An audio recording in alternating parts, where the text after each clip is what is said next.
Holy shit. Hello everyone. I hope you can hear me okay. If you can't, give me a signal. If everything looks awful, give me a sign. God, the stream is showing up weird on my end. It's like a big cross. Deus Vult, huh? Yeah, just let me know how the sound quality is. If anything needs adjusting, I'll go ahead and adjust it before I say all of my usual introductory things. Because right now, holy God, I wish I could show you what the stream looks like on my end. Like it looks terrible. Yeah, if we can't hear you, how can we know that you want us to let you know that we can't hear you? Usually you would be seeing a thing on the screen and you'd be like, where's the audio? We can't hear the dumb son of a bitch. Yeah, like what Brim's doing right now. Yeah. Sounds high-pitched and whiny. Well, I'm sorry, but you get my voice. Anyway, greetings everyone. I am the Hat Man, and this is, dare I even say, the first KotakuInAction live stream in over 3 years. This isn't a hat rack deal. This is actually a proper KIA Gamergate stream. Holy fuck. It's happening. It's happening. So we've got some cool things lined up for you guys. Nick Monroe is gonna be bouncing in here as soon as I send him the invite, which I just sent out. I'm going to have Thoughtful Salt in here. Also, he'll probably talk about some cool stuff we're doing behind the scenes. Ooh, spoopy. And some of the KIA mods are going to bounce in here too, whichever ones aren't drunk and or high. Looking at you, Jack. Oh boy, oh boy. Oh, look, it's a Nick. A wild Nick has appeared. Yep.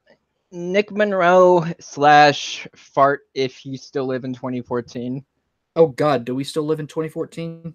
According to the internet, yes. I mean, just in general, Gamergate has never died. I mean, we're still dead may never die.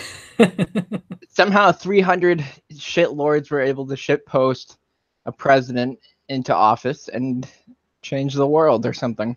I have no idea how it's possible. How can a group of dead gamers who are not known for accomplishing anything take over the world? And you know what? It does make sense though, because the whole Space Force thing, and they said Gamergate was going to colonize Mars. So, yeah, okay, yep, the jig is up. We are in control. Crossing my fingers whenever Elon Musk, lashes out a journalist that one day he just goes full Gamergate. Actually, it's about ethics and sending cars into orbit. Have you ever seen Nightcrawler or Gone Girl? Can't say I have. Okay, so both of them are about ethics and journalism, believe it or not, and it's really cool how they kind of integrate that into the movie's themes. And it's both movies tell such compelling and very, very bizarre stories that just blew my mind, and I recommend watching them. Who's Kyle? Kyle. Which one is you? I think that is Salt. I think that is Salt. No. I think he's getting his mic together. Oh, did I just? This is the first time I've heard either of your voices. Really? Okay, so you've never listened to any of my streams before. Okay, that's it. Invite rescinded. Get out. Get out. You both are talking at the same time, and it's overwhelming my senses. Get off of my hat rack. How could you do this to me? Disrespect. Sorry, I had both windows open. I was hearing voices. I'm tired. I couldn't sleep all night. But here I am. That wasn't schizophrenia. No, GG Gamergate just drives everyone crazy, so I might be insane. Well, I can certainly attest to that one. But yeah, Nick, you sound weird to me, okay? Someone with your authority, someone with the authority of your digging, I imagine sort of a voice closer to like I don't know, Kiefer Sutherland or something. I can't even imitate voice. It'll just come out as garbage. Kiefer Sutherland. Hey! Kiefer Sutherland, that's a new one. I always like Ryan Gosling because I share a birthday with him. Oh, that works too. Hey, Bane. Hey, it's the guy who's actually running the joint now. Are you the new head honcho at KIA? I am the HNIC now. Yeah. The new old head honcho. I mean, isn't that lovely? I leave the sub to Nova, and then Bane takes over. I mean, I get it. We all love Bane posting and all, but this is ridiculous. You can't blame Silva because he had real life struck. So it happens. Well, that's ironically the reason why sort of the reason why I left. More like, hey, I actually have a life, and I need to get back to doing that. How have you been? Like, what the hell are you doing post Gamergate? Well, I've got a job as an editor now, so I'm actually putting my degrees to good use. I'm digging around for stuff in the meantime. Salt will probably talk about that later on. And oh yes, basically, things have been good for me. That's good. I've finally got my priorities in order, so I am not just another internet asshole anymore. I'm just a regular asshole. You know, it's such a nice feeling to get shit together and just be in a nice place where people aren't mad, like, and yelling at you. Chat is pointing out some connection issues with some of the voices here. Uh-oh. You guys watch? Who's staticking? Who is Shodan? Apparently, someone is. Jeez. Oh God. Okay, which one of us is turning to Shodan? I hope Am I actually dead? Am I actually dead? No, you're alive. Okay. No, thank God. You're intermittently cutting out and being robotic. Hand a Bane, you sound like there's a snowstorm in your room. Pretty sure Bane is actually just a polar bear. Okay, Kyle or Salt. Fuck, I'm sorry if that like doxes you, but like, it sounds robotic-y on your end. Is he robotic? Yeah. Is it for you? No, it's not for me. Maybe it's my connection because my internet kind of sucks around these parts. But oh well, it wouldn't be a Hatman stream if there wasn't something going wrong. Oh no, the SJWs have found us out. They're trying to shut us down. They're trying to shut this joint down. God, again? I swear. Well, they shut you down for 3 years, Hatman. Did they shut me down for 3 years? I mean, they shut down the KIA streams for 3 years, but not the regular ones. They shut you down. Bastards. Has it really been 4 years? It has, surprisingly enough. It has been 4 years. We have been dead for 4 years, and I'm not sure if we're just experiencing like really, really bad lag, or we've just respawned and nobody else has noticed because they're suffering from really bad lag. Are you making a symbolic point or talking about actual lag? Because I can go either way here. Let's assume for right now that it's both and pretend like I made sense.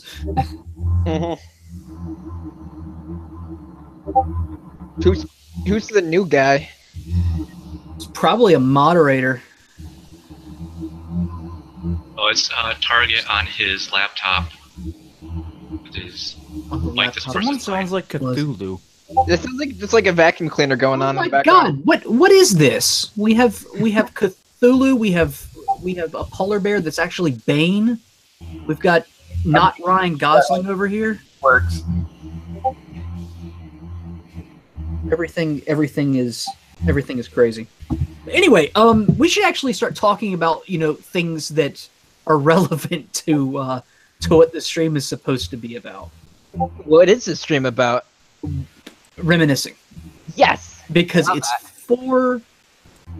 4 damn years since all this kicked off, and all of us found something of a purpose, maybe? I mean, at least me, because I, wasn't doing anything with my life before this, because I'm a sad schmuck. So, yeah. Yeah, and I mean, shit. I'm here because I don't want to forget, my roots and where I came from. I mean, Gamergate years taught me some valuable skills of interneting when it comes to digging that for some reason people seem to appreciate nowadays. I don't know why. I just make Twitter threads. I mean, there's nothing wrong with making Twitter threads, especially when it's like breaking some news or information that absolutely needs to be out there. Well, there is something wrong with Twitter threads, I'll have you know. The friggin' PDFs are massive when you archive Twitter threads, Nick. My hard drive is screaming at me. No, you have my Twitter threads archived? The relevant ones. That's cool. You have like a stash of me. I have a stash of everyone. You have no idea. Like, Hatman should know. I started out bookmarking everything I saw, which turned out not to be even close to everything relevant. So I had 20,000 bookmarks of anything even remotely related to Gamergate. For some context, if people don't know, Thoughtful Salt, the Hat, and me for a little bit. I mean, I basically jumped in and just said, hey, here's a year's worth of Gamergate notes, and then kind of fucked off back to my little corner of the internet. There's a conscious effort to basically archive and, take stock of the first year of Gamergate. The relevant one, the year that really mattered. Well, that and all the aftershock effects that have happened. I mean, aggros blame us for electing Trump, so I guess, we have to archive some of that shit, too. Every article that game drops us, every tweet that even blows a sniff in our direction, I archive that, and it is killing my hard drive. And that's it begs for mercy. We sit here 4 years later, and people have such a distorted and warped view of Gamergate that I find it sad in terms of even the, people who would be adamantly against it if they were there back in the day. I mean, I take a position where, like, I just want to, like, educate people on what really happened back then just for their sake so they can make a more informed choice rather than a hysteria stacked upon hysteria, stacked upon distortion, definition that is just, super warped and so far from the reality of what happened back then. You know what I mean? And now we're seeing events repeat exactly the same way with Comicsgate right now. It is eerie.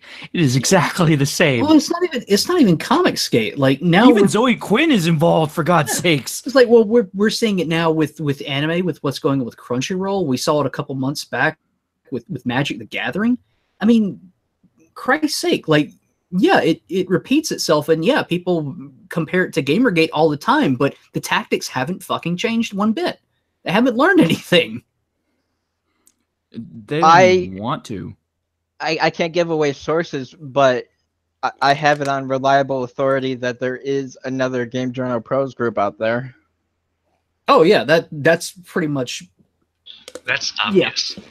Yeah, that's more. Yeah, wasn't that like confirmed right after the first one was closed? Yeah, that some people had gotten purged that were considered weak links, but we don't know who got purged. We just know that a new list was set up shortly after the first one was disbanded, quote unquote. I'm sure there's 2 or 3 Google groups out there. I wouldn't be surprised, to be honest. A Game Journal Pros and a Game Journal Pros Plus. Deluxe extended edition with director's cut features. Well, Nick, there was a Twitter thread by, I believe it was Kyle Orland, about you digging into the existence of Game Journal Pros. When? And it was just a few weeks ago. and Kyle Orland referred to us as goober grapers again. But then Susan Arendt chimes in, and if you don't know, she's the partner of Russ Pitts. I have who a is few now- words about them that I don't want to say. You should check my Twitter feed. I have a good insult about them. Anyways, what was I gonna say? Oh yeah, Susan Arendt chimes in and says, "Oh my God, their proof of collusion is that we all knew each other." As if that argument actually settles anything. She's very delusional, just like her husband. They're perfect for each other. They have a very delusional painting of the past when it comes to the escapists. I mean, I had the pleasure of working under Josh Vanderwall from October 2015 to the layoffs of March 2016, April 2016, and then I went over. Ian Chong picked me up and took me over to Game Ranks, so he is awesome for that. But back during the escapist times, it is not what Russ Piss says it is, and he should be very careful about what he says in terms of attacking my former boss. Yeah. Because he's not just wrong, he's off base by a huge amount. And he's made like exuberant claims that they are like that the escapist forums was like the hive for neo-Nazis and the alt-right. That's insane. Breeding ground for the alt-right, I believe was the exact quote. Yeah. And he's already been threatened with a lawsuit by one person. So we'll see how that turns out. Things are heating up under the table. Shit's getting real. Yeah. If he fucks with Yahtzee just one little bit, I will personally go after him. There's no excuse for that. I think you wouldn't be alone in that. I think a ton of people would. That would basically spark a war. I can't see a reason for them going after Yahtzee because he's never really said anything either way. He stayed kind of out of the issue. He's a bargaining chip. His branding has got the value to keep the escapists afloat through, turbulent times. Oh yeah. Yeah. Actually, if you listen to if you ever listen to his Let's Play series with Gabe Morton called Let's Drown Out, he's actually come out as pro GG in many ways. Maybe not overt, but he's maintaining a professional kind of like air while he's on the escapist. So that's why you probably don't see his opinion either way. Oh yeah, he stays nice and quiet and doesn't do social media much, which is probably the best choice. Yeah, which is smart. And really, what happened back in the day was the games press basically colluded to stifle and suppress any sort of Gamergate conversation, only heating the pot up more. And Alex Macris had the balls, and God bless him for it, to basically step in and say, yes, people could talk about Gamergate here, and we're just going to allow it to happen. I think also it was Greg Tito as well who allowed the discussion to actually continue on the escapist, because from the Games Journal of Pro Leagues, he was the one that I think it was Greg Tito who was the one that originally allowed it. He was editor-in-chief at the time of the escapist, yeah. Because he was the one that basically stood up to the rest of the group and basically said, we're allowing the discussion, when everyone else was basically like, wow, Wasn't he also responsible for, Movie Bob originally getting the axe from that site? Movie Boob. No, Tito was unfortunate because he was the guy that allowed the discussion on the forums, but he was also the guy that fell for Zoe Quinn's stories, like the Wizard Chan stuff. He fell for the Wizard Chan story. To his credit, he did take that article down and write an editorial note saying, "Yeah, we probably shouldn't have believed her solely in the first place." Yeah, but then he fell for it again later on. I mean, it was one of those things where it was a bit like, come on, dude. She tricked you once before. You didn't think she was going to do it again? Movie Bob is responsible for the downfall of Movie Bob the first time around. Because when you take on someone like Movie Bob, you expect movies and entertainment. But what they got is like he pissed in his own punch and made it a political smear against gamers. And he basically shook things up and made things unnecessarily complicated for himself. So it's a no-brainer why, you know, he got the axe. You got to remember, this is a guy who compared his experiences playing Super Mario Brothers 2 to the Vietnam War.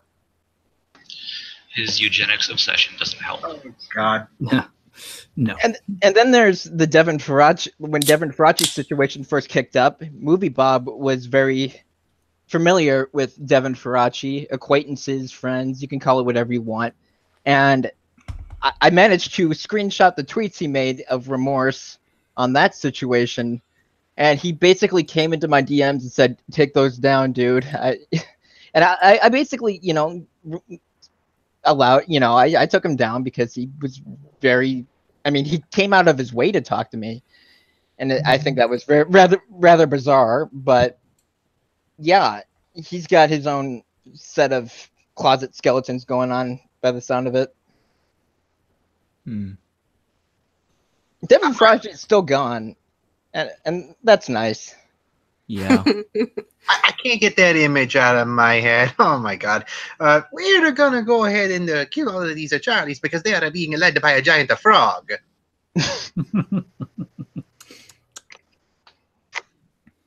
So I want to hear from like the rest of you. How did you get into Gamergate in the first place? Oh yeah, this should be interesting. I'm gonna listen. God. do y'all want to know my story? Because I think you already know. Well, whoever is on the far left, whoever is the Doom guy, I want to hear Doom guy. Oh, that is Sir Brimothy Shea, the 14th, I think. Actually, I don't even know if this is picking up my sound or not at the moment. Oh, Yeah, I can hear you. Tell me your backstory. Don't leave in the part about shooting camels. Oh, no, that's for later. The camels is for later. No, I think like a lot of people, you know, get up, read a couple game sites in the morning. I specifically remember getting more and more disinterested in reading Rock, Paper, Shotgun every morning. And it's just like, this is pushing crap. This is pushing crap. This is pushing crap. And eventually, I stopped reading Tech Dirt. I stopped reading Rock, Paper, Shotgun. I just started going about my business in the morning. And I've always been a bit distrustful of the media, even since the 90s. So it wasn't exactly a big stretch to say, yeah, I can see a bunch of minor league wannabe reporters colluding with each other to push their buddy club. And as we all know, Gamers Are Dead happened, and that just cemented the entire mess. After that, it was just all a big blur, and now we're here. Basically. That's amazing. Like, I've learned to more appreciate shutting the fuck up and listening to what other people have to say. So I'm having fun, you know? Yep. And I think your story, you know, it really speaks to people's experiences. So whose hand? That would be Sir Bane. That is the one who is currently in control of occupied KIA. That's one way to put it. He is also actually a Yeti. Tell me, Mr. Hand of Bane, what is your superhero origin story? Well, I haven't had much faith in the games media since, well, Forever? a very long time. I was there during all the fun shit on 4chan during the ME3 stuff. And that was when Eric Kane first came on the scene and actually listened to people for once, which was an amazing thing. God, I love Eric. I don't agree with him sometimes, but I love him. And I mean, when Gamergate first, you know, before it became Gamergate, back when it still, you know, came up with the conspiracy and Five Guys and all that fun shit, I was on 4chan and just starting into Reddit. Then the comment graveyard happened, and then Moot fucked himself over. And everything went to hell, and I was like, okay, something's not right here. And then we started seeing everything start getting revealed of, oh wait, these are the connections here. These people know each other. These people are doing stuff they're not disclosing. That's not right. And then we got GJP, and then, well, here we are. Isn't that interesting how that one story about the Game Journal Pros really cemented Gamergate overall? Like, how much of an impact that had? Well, it came, just like a few weeks after the Gamers Are Dead articles hit. So everyone was still really pissed off about those. So, of course, it's like funnel straight into it. Let's be honest, if the Game Journal Pros thing never happened at all, like, Gamergate would have died off by, like, October. Yeah. And if the Game Journals had said, hey, wait, maybe you guys are right, we should look into our disclosures, it would have been dead within days. Oh yeah. If they had simply said, yeah, we'll update our ethics policies, I don't think anyone would have continued to dig as they did. We would have been dead that year.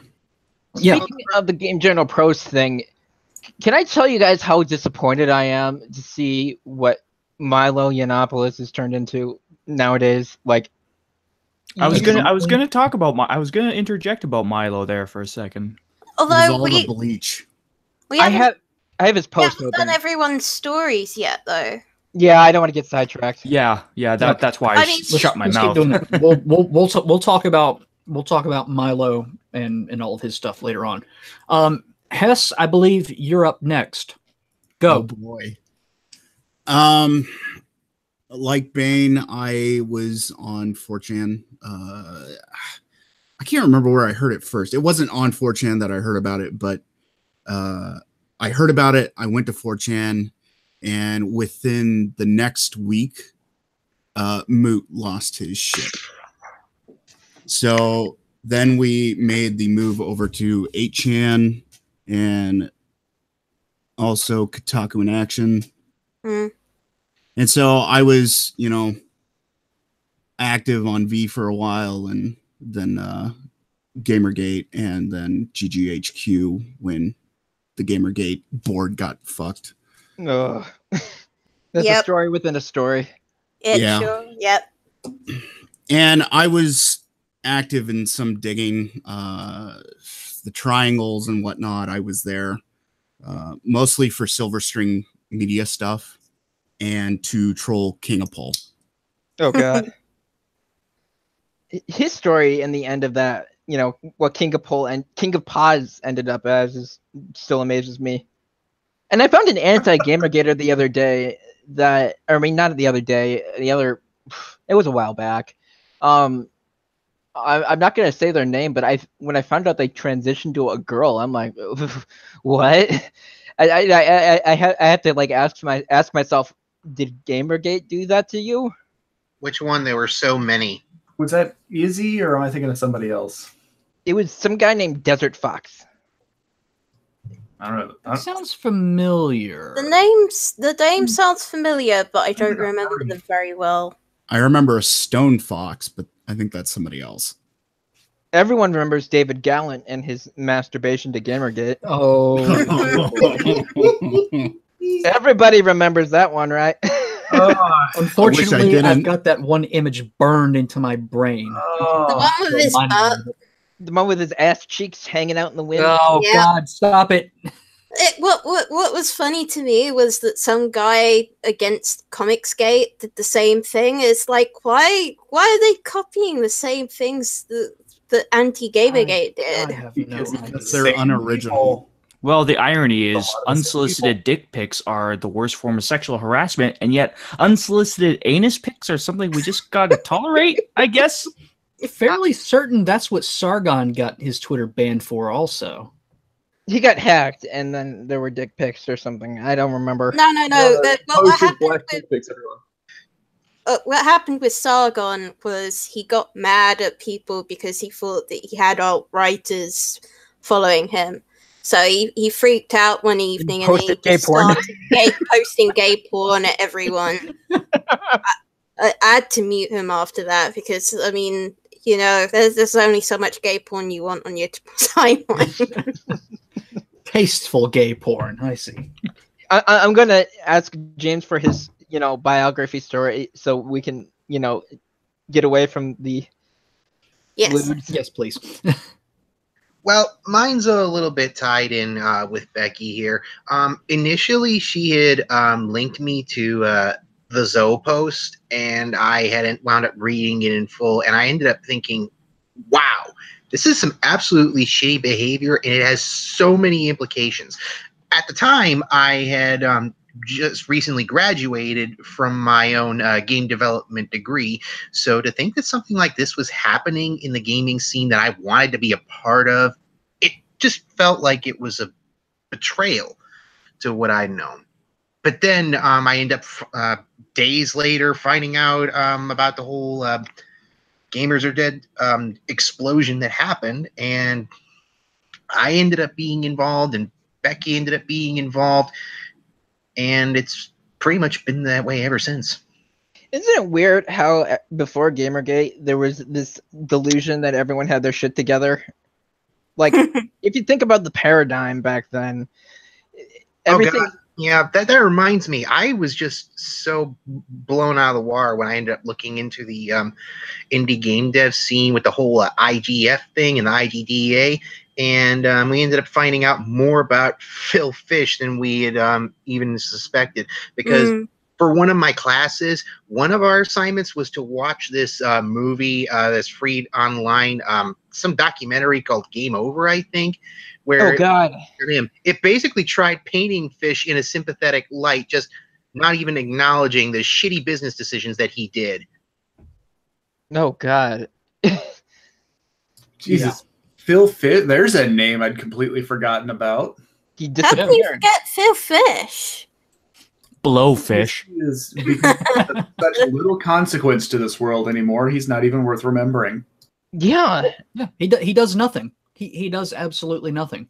Let's see. If I remember right, his tagline was "choke on my dick," I think. Yeah, suck my dick, choke on it.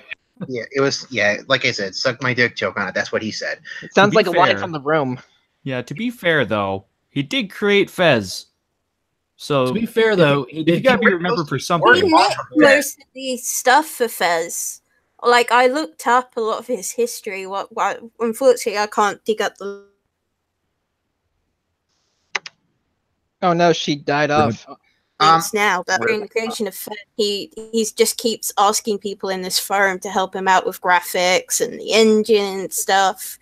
And he did basically, I think did turn out that he basically stole the engine from someone else. But I mean, you have to remember at the end of the day, Fez was as big as it was because it got the massive push that it did from the IGF. Well, I think it's a classic. Whatever. Did that come out the same year as Braid? I think so. I think it was like a Jonathan Blow, Phil Fish kind of like double package in terms of indie darlings for that time. Yeah, I seem to remember like it came out and really started like the whole indie game revolution, if you will. August 20. That was no doubt helped by the indie game, the movie.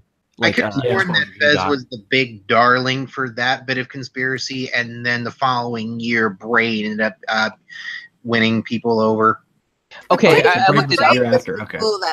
Braid was in 2008, yet for some reason I'm misremembering it as like 2012. Okay, so we got Braid, and then in 2010 we have things like Limbo and Super Meat Boy. So those are two indie darlings. Meat Boy was another one that was being covered in that Game Over documentary. Probably the only part of that crap pile worth watching. Well, Indie Game, the movie, too. Remember, that was a major deal at that same time. It featured Fez. It featured Braid. Oh, that was the name of it. Thank you. Yes, there you go. And then Fez came around in April 2012. For some reason, it feels like longer. Late? Good God. Yeah, I know, right? Jeez. Okay, well, my memory is way off then. Things tend to blend together in Gamergate. Don't worry about it. Yeah, well, considering the timeline we've been trying to put together of everything, it seems like a lot of stuff is just blending together. Yeah. But It's we the will time talk machine. about It's that. all the time machine. That's why I dumped my notes out to the public, just to make sure we knew what was what during the Gamergate era. Oh, this is going back before Gamergate was a thing. But like I said, that's for another time. So Thoughtful Salt, I want to hear your backstory. yeah. No, I want to hear Rara's. Okay, fine. Rara, unmute your mic. You're up. You've been called upon. Don't be What do shy. you want? What do you want to know? Wait, you're a dude? You got an anime avatar, so I thought you were. Wow. That's Wow. good. Wait, you're Wow. a dude? No way! What? I'm a dude too! I sense a bit of disappointment in your voice there, Nick. That's a discussion for another time. Hey, men can have anime avatars. Are you trying to assume my gender? What's wrong with this? His gender is Australian. Tell me your Anime backstory. avatars are great. Tell me your Scream. backstory, Mr. Anime Avatar. Mr. Anime Avatar. Betard just was around during the Queen Conspiracy. That's about it. I didn't want to be a KIA mod. KIA mod chose me. How did you get the job?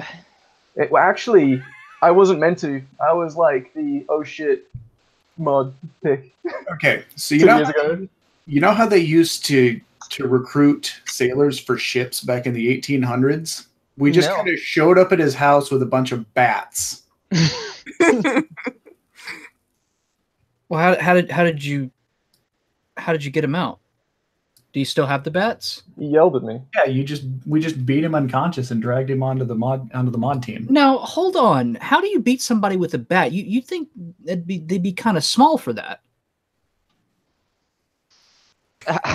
How tall are you, Mr. Anime Avatar? He's making an animal joke, okay? I'm lost. I would refuse Oh, to even this is acknowledge not that. okay. Wow. Are you a manlet or are you a 6 foot tall, A wife? 6 foot tall manlet. Pat, A 6 foot tall manlet. Wow. Yeah, dog. What? Tall. King of the manlets. Pat. Oh. A manlet giant. How tall are you, Nick? Like upper fives. Fucking manlet. Get out of here. What are you talking about? Yeah. I'm ashamed, of course. Yeah, you should be, dog. What are you talking about? Calling you manlet. I'm taller than Todd Howard. That's not saying a How lot. tall is Todd Howard? How You're taller tall than is He's Todd like Todd Howard. short You're time. taller than Todd Howard's unwarranted ego. The sky's the limit there. If only you could make good Skyrim's games. the limit. So who hasn't gone yet?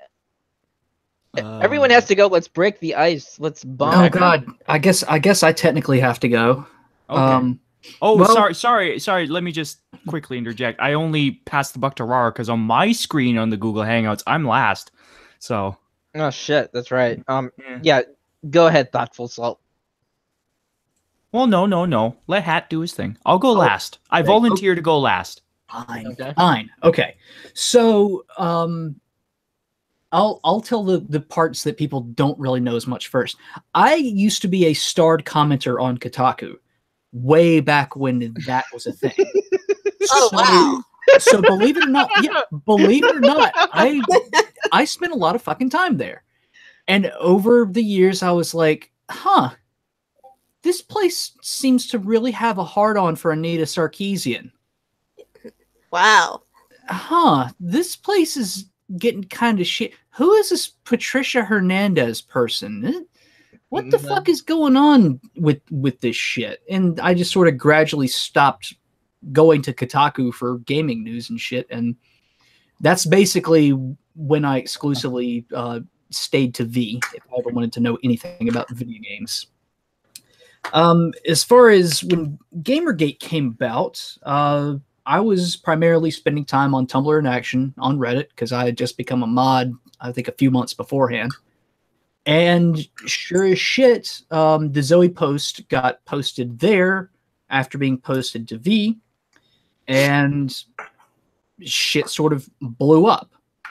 And then there were other things that happened. It turned into the whole conspiracy thing, and that's when Matt from the Fine Young Capitalist added his comment there about Zoe Quinn doxing him and fucking up their game jam. And it was somewhere along those lines that David Mee, may his cat be praised, got the bright idea to create KotakuInAction as a way to stick it to the man. Well, specifically to Patricia Hernandez. And I believe it was actually in a thread talking about how she was writing about the games of someone she was living with at the time. I think it was Anna Anthropy. And so KotakuInAction was created, and David came into our mod mail, or the Tumblr in Action mod mail, and said, hey, any of you guys want to help moderate this place that I just made? And I said, yeah, fuck it. I think Archangel Pedophile, no relation to Kevin Spacey or James Gunn, he came on board too, and Flirps came on board, and I think Evil Fucking Sociopath, who was under Oxy Muncha at the time, also came on. And those were the TIA mods that jumped in. And Archangel Pedophile left after a couple of days because that's when he sort of realized, hey, this Gamergate thing might be, or before it was really Gamergate, he was like, this might be a little bit bigger than I thought. I need to spend more time on Tumblr in Action. So he left. And the control of the subs sort of defaulted to me after that because I was in the number 3 spot before he left. So you're like the reluctant hero here. Well, not so much the reluctant hero. Like I enjoyed running the place, and when David just sort of fucked off and did whatever the hell, I was like, all right, fuck it, I'll just assume control. And I didn't do a whole hell of a lot in Tumblr in Action as a result. I came back only really when I was needed. But yeah, so that's how everything started. Oh, probably important to note, because I just dug these up about a couple weeks ago. At the time, I was also doing the Tumblr in Action podcast, and our 3rd episode was about the whole Quinspiracy thing. Back, I think it was like a couple of days before it was actually coined as Gamergate. And I talked to Matt from the Fine Young Capitalist, and then Mundane Matt also. Of course, this was right after his video about Zoe Quinn had just gotten pulled too. And that should be on this channel. So if anyone wants to go listen to that, I believe the episode title is The Legend of Zoe or something. So yeah, after many years, you can finally listen to that again, because I don't want to fucking pay to host my podcast anywhere else. Fuck that shit. But yeah, that is my very long and drawn out origin story. Well, speaking of long, drawn-out origin stories, there's mine. I mean, I when I was like 17, I made a YouTube channel, and lo and behold, by like June, July 2014, I gotten 23,000 subscribers and became the enemy of the Polaris Network and Total Biscuit for a long, drawn-out feud based on some 4chan rumors that got me banned. And that led me to basically have an obsession to get unbanned. And so Gamergate came along, and I was already in the war state of mind. I was ready for a fight. And so I still remember I was like the second I reblogged the Zoe post on my own little personal website back then. And I was like, this will probably be a thing.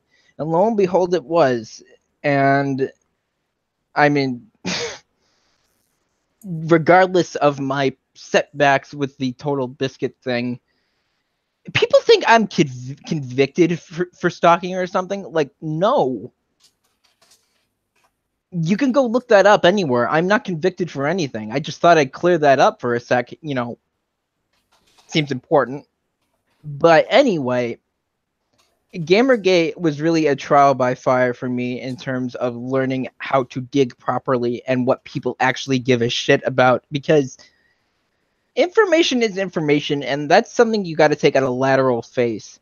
But what people give a shit about information is like an infinite amount of interpretations of that.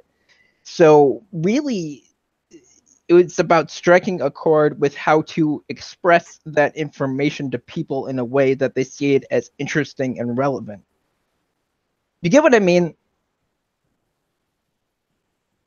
I think so.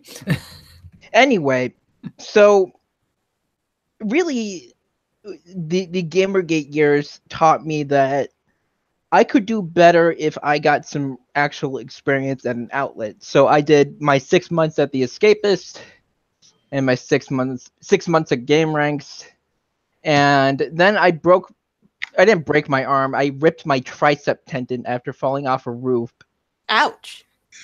And I had to get a surgery on that, and so I got laid up for a while, and I stepped down from my Game Ranks job and decided to go independent. Now I'm here doing whatever it is I do that you could put such a miscellaneous, qualifier on it that, I mean, I pretty much cover any sort of story I find interesting, and what people want to talk about. So it's video games, it's politics, it's, everything in between. Yeah, not too far removed from what I do with my channel and sabotaging Micah Curtis's channel. Oh, come on. It's a fun time over there. We have fun. We declare exterminatus on everything. Everything that pisses us off, at least. Good times. So who's left? Salt, you wanted to go last. I think you're last. Hang on, I haven't gone. Yeah, let her speak. You're not letting the women speak, Hat. Well, that's because I'm a terrible misogynist. So I was just gonna call you that. I'm calling the bully hunters right now. Oh, the bully hunters. Actually, speaking of letting the women speak, I have somebody here who has something to say to you, Hat. Hi, Hat. Hi, Abby. First, happy GGversary. Thank you. I'm not sure if that's proper English, but okay, thank you. English is a living language. It's a neologism. Whatever. You and your fake words.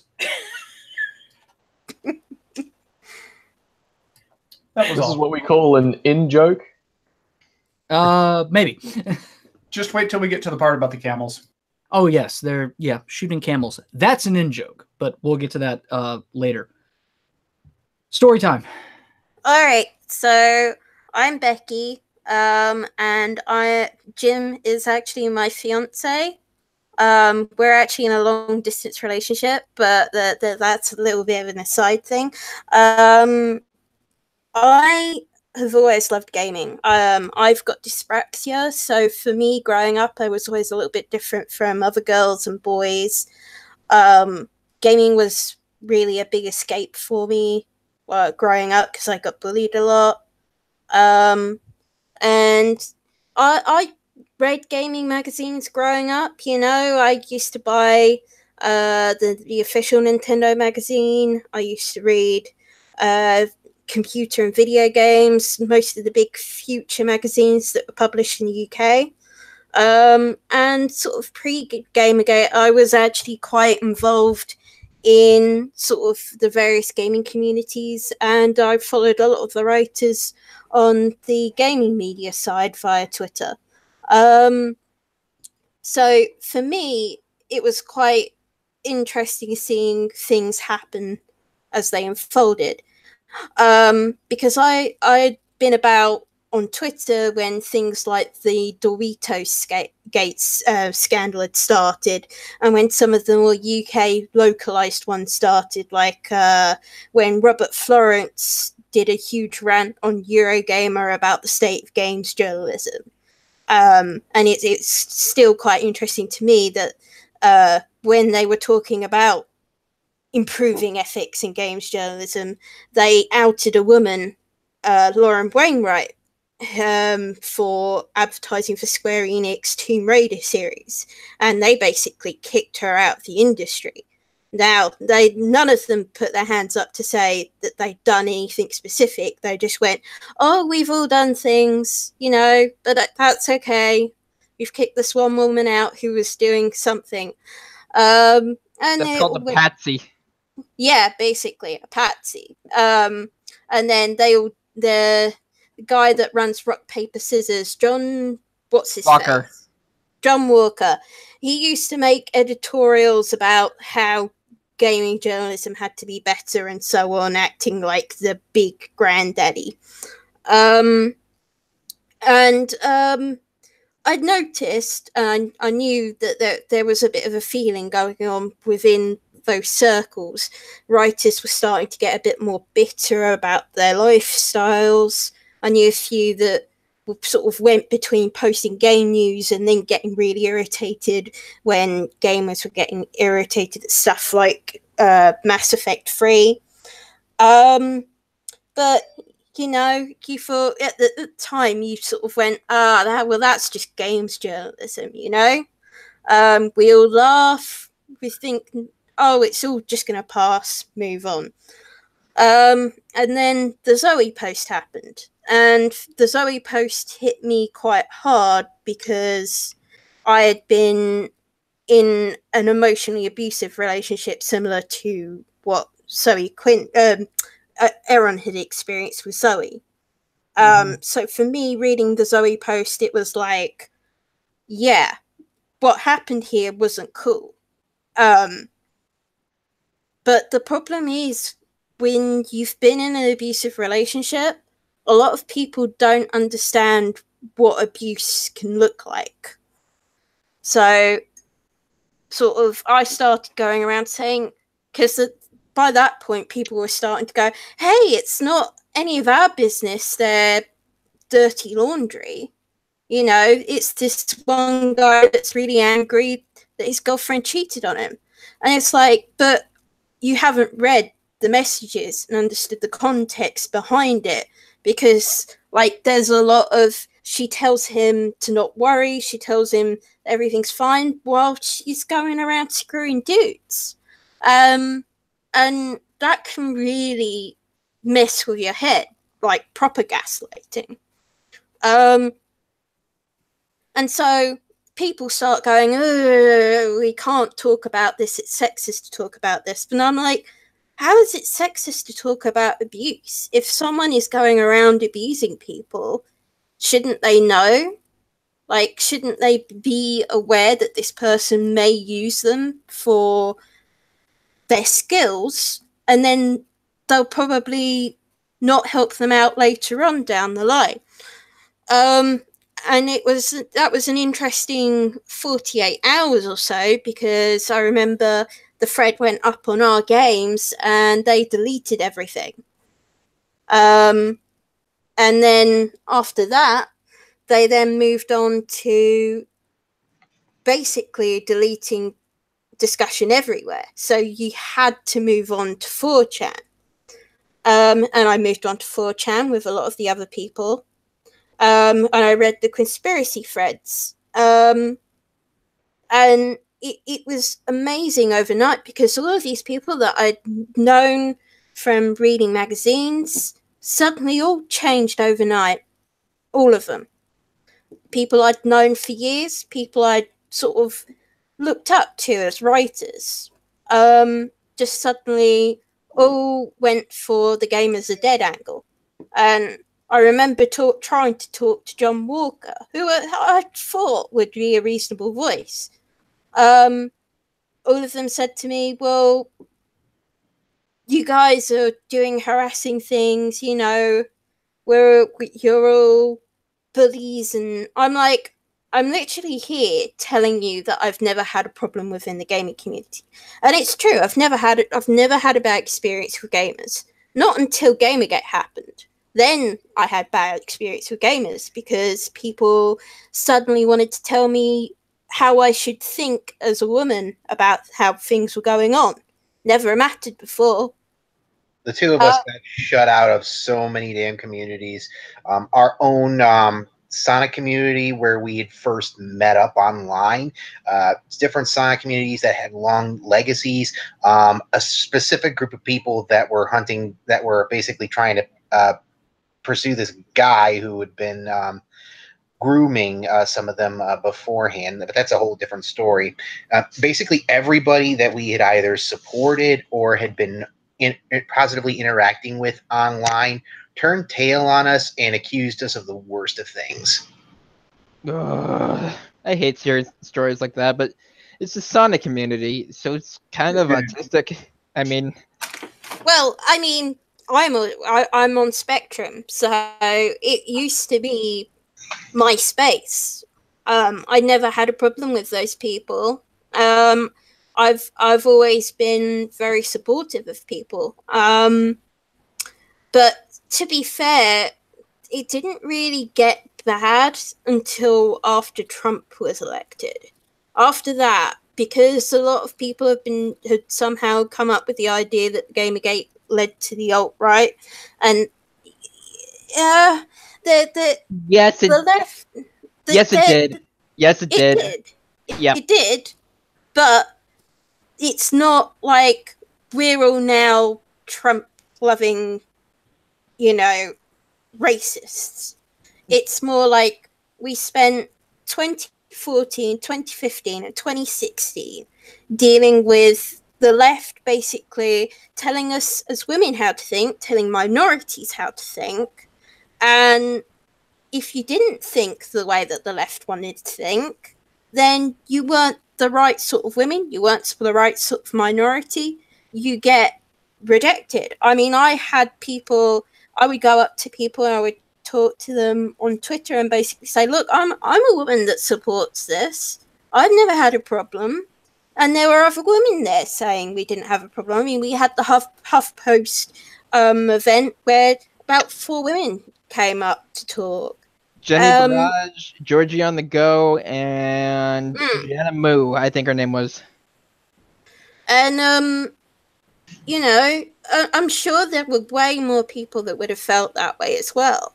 But I do understand when growing up, I was always a little bit in the minority. There wasn't a lot of girls that liked video games the way I did. I grew up very much a Sonic the Hedgehog fan. I loved my Sega consoles.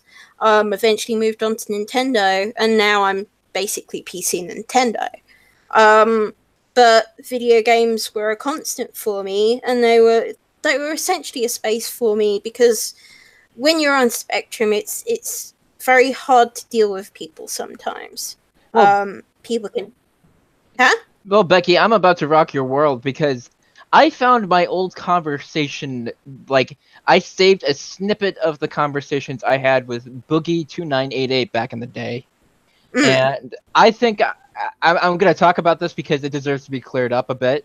Boogie was not a fence sitter. He just knew he had to be as careful as possible when it came to Gamergate. He basically came to me to try and, like, get some sort of sense of what was going on from, the trenches.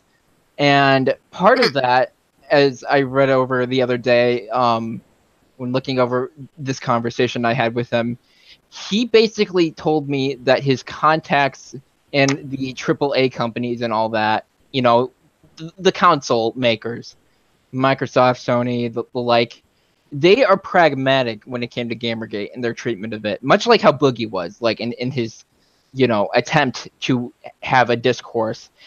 Basically, when it came to the console companies and the AAA companies, all they wanted to do is make games people wanted. And, they were for people, the audience in that sense, but they couldn't exactly step in and become involved in this Gamergate issue. I'm heavily reminded of what happened with Normal Boots around the time of GG becoming a huge thing. That was the website that used to host JonTron, but nowadays hosted The Completionist, Bro Jared, Did You Know Gaming, those personalities. At the time, they basically did not want to stir any kind of controversial fires. The only mention explicit that GG ever got was when they were asked about it at a convention. I remember that. And Greg and Gerard's ex-friend ended up doing a quick, actually it's about ethics in journalism joke, and everybody in charge of the panel just completely face-palmed. funny enough, not shortly after, he ended up leaving the site under bad terms with Gerard. But the funny thing is they don't want to acknowledge any sort of controversies, and yet they just flew right into the fire after the whole JonTron thing happened. Yeah, What, the ukulele? Destiny debate. Oh, the ukulele thing. Wait, the Destiny debate or the ukulele thing? It was the debate. It was The Destiny the debate. ukulele thing came in response to the debate. Yeah. Okay, yeah, that's right.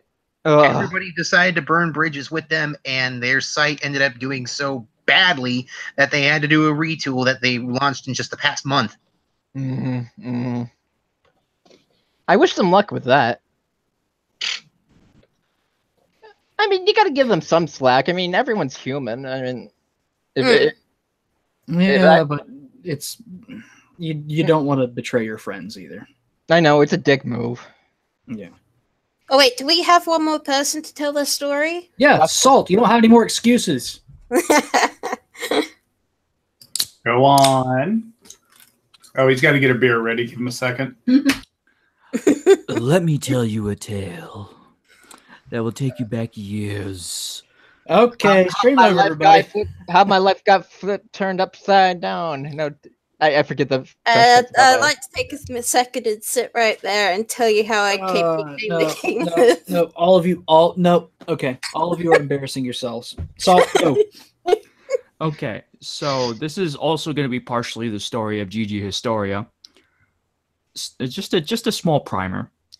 So back in 2014, I was actually working for a site called 2-stash.com. So I used to be a games journalist, oddly enough, and I was at PAX Prime, actually, and I met Zoe Quinn there. I'll tell you that story in just a second. Oh, boy.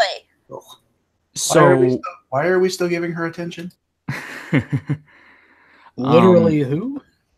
So when I was working for 2-Stash, in the lead up to Gamergate, I had been paying attention to rumblings in the industry about this story of this woman getting harassed, and I naturally heard Zoe Quinn's name, and I played Depression Quest, and I had gotten some value from that game. You can actually find the Let's Play on my YouTube channel, and it's not the easiest watch, I'll admit, but it's there.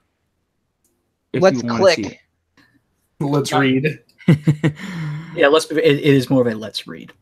And I actually had found some value in the anti-depression message of the quote-unquote game. Its influence may be outsized, of course. That's up for debate for a lot of people. Separating the art from the artist and using art in the most quotation-filled way possible. But yeah, go on. Yeah, I mean, it's for a very, very niche audience, and for those niche audience, for that niche who gets it, it might be of value. That's all I'm going to say on the game. So, anyways, in the lead up to Gamergate, I was at PAX Prime, working for 2-Stash, and I actually gone there on my own dime. By the way, the site wasn't paying its writers. I was there. Yeah, I was there as a passion project, basically. Writing for the site. So on the final day of PAX Prime, I noticed there's a panel about indie games, and I see Zoe Quinn's name on it. Also, Rami Ismail was there. And Did you hear about his breakup? Sorry? He and his lady friend broke up, and it made me so sad because they were so formal about it. Yeah, there's somber tone about it. You know, I respect Rami as long as many of his opinions do great. I respect his clout and stuff and his insights on certain things. But anyways, I went to the panel. I watched Zoe Quinn and Rami Ismail talk about how they made their indie games. And then a weird thing happens. I wait outside the front door because I wanted to thank Zoe Quinn for making Depression Quest because I was in that sort of mood. And she completely disappeared the moment the panel ended. So I figured that it had to tie in to this whole conspiracy thing that was happening around the industry. So after the panel, I was like, okay, I guess I'm not going to meet her. So on the way to the train station that was going to take me home to Vancouver from Seattle, I meet her on the exact corner of the train station itself. Oh, God. Yeah, and I go up to her and say, are you Zoe Quinn? Yes. And she says yes, and she looked a bit nervous, and she was with Alex Lifshitz, actually, at that exact moment. Oh wow, what a sight! What were they like in person? She was actually I can actually understand why she has a lot of contacts in the industry. She's a very charismatic individual. When you're in her presence, she actually comes across as a fun person to be around. Yeah, the same thing happened when I met the guy who had gaslighted Becky in person. He was pleasant to be around, but knowing what I know, jeez. Oh God, people have called me charismatic. Oh shit. You're fine. Run from yourself. Don't trust nobody, not even yourself. Mhm. Absolutely. So it's complete serendipity that I meet Zoe Quinn at PAX Prime. So I give her a business card, thank her, shake her hand, and walk away from that. And that's how I met Zoe Quinn. But the story gets more interesting. You give her your docs, like right there. Oh shit. Well, there you go. You fucked up. Way to go. Well, my real name's out there anyways. Anyone who wants to know who I am can easily find it. I have no fear. I'm likely blacklisted, but you know. Ain't no shame in salts game. I'm lucky I got mine officially changed. So after I get home from Vancouver, I look online in these this is Gamergate was coined just a couple of days before the end of PAX Prime, right? It was like August 28th. Yep. Yes. So PAX August Prime ended 27th. on August 28th. Actually, it's the exact day. No, Gamergate was coined on August 27th at like 6:34 p.m. Okay. So August 27th. Sorry, it's the Tism speaking. Oh no, that's perfectly fine. It's always good to have your 22 timelines correct. It's always good to have your It all timelines. overlaps a little bit because there was so much happening in that short space of time.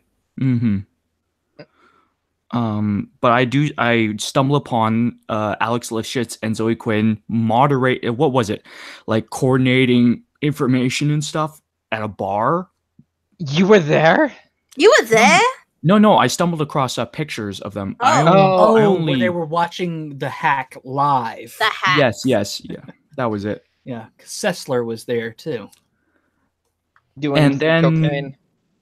yeah, I just kept tabs on what was happening in Gamergate from that point forward. I started bookmarking around that time as well.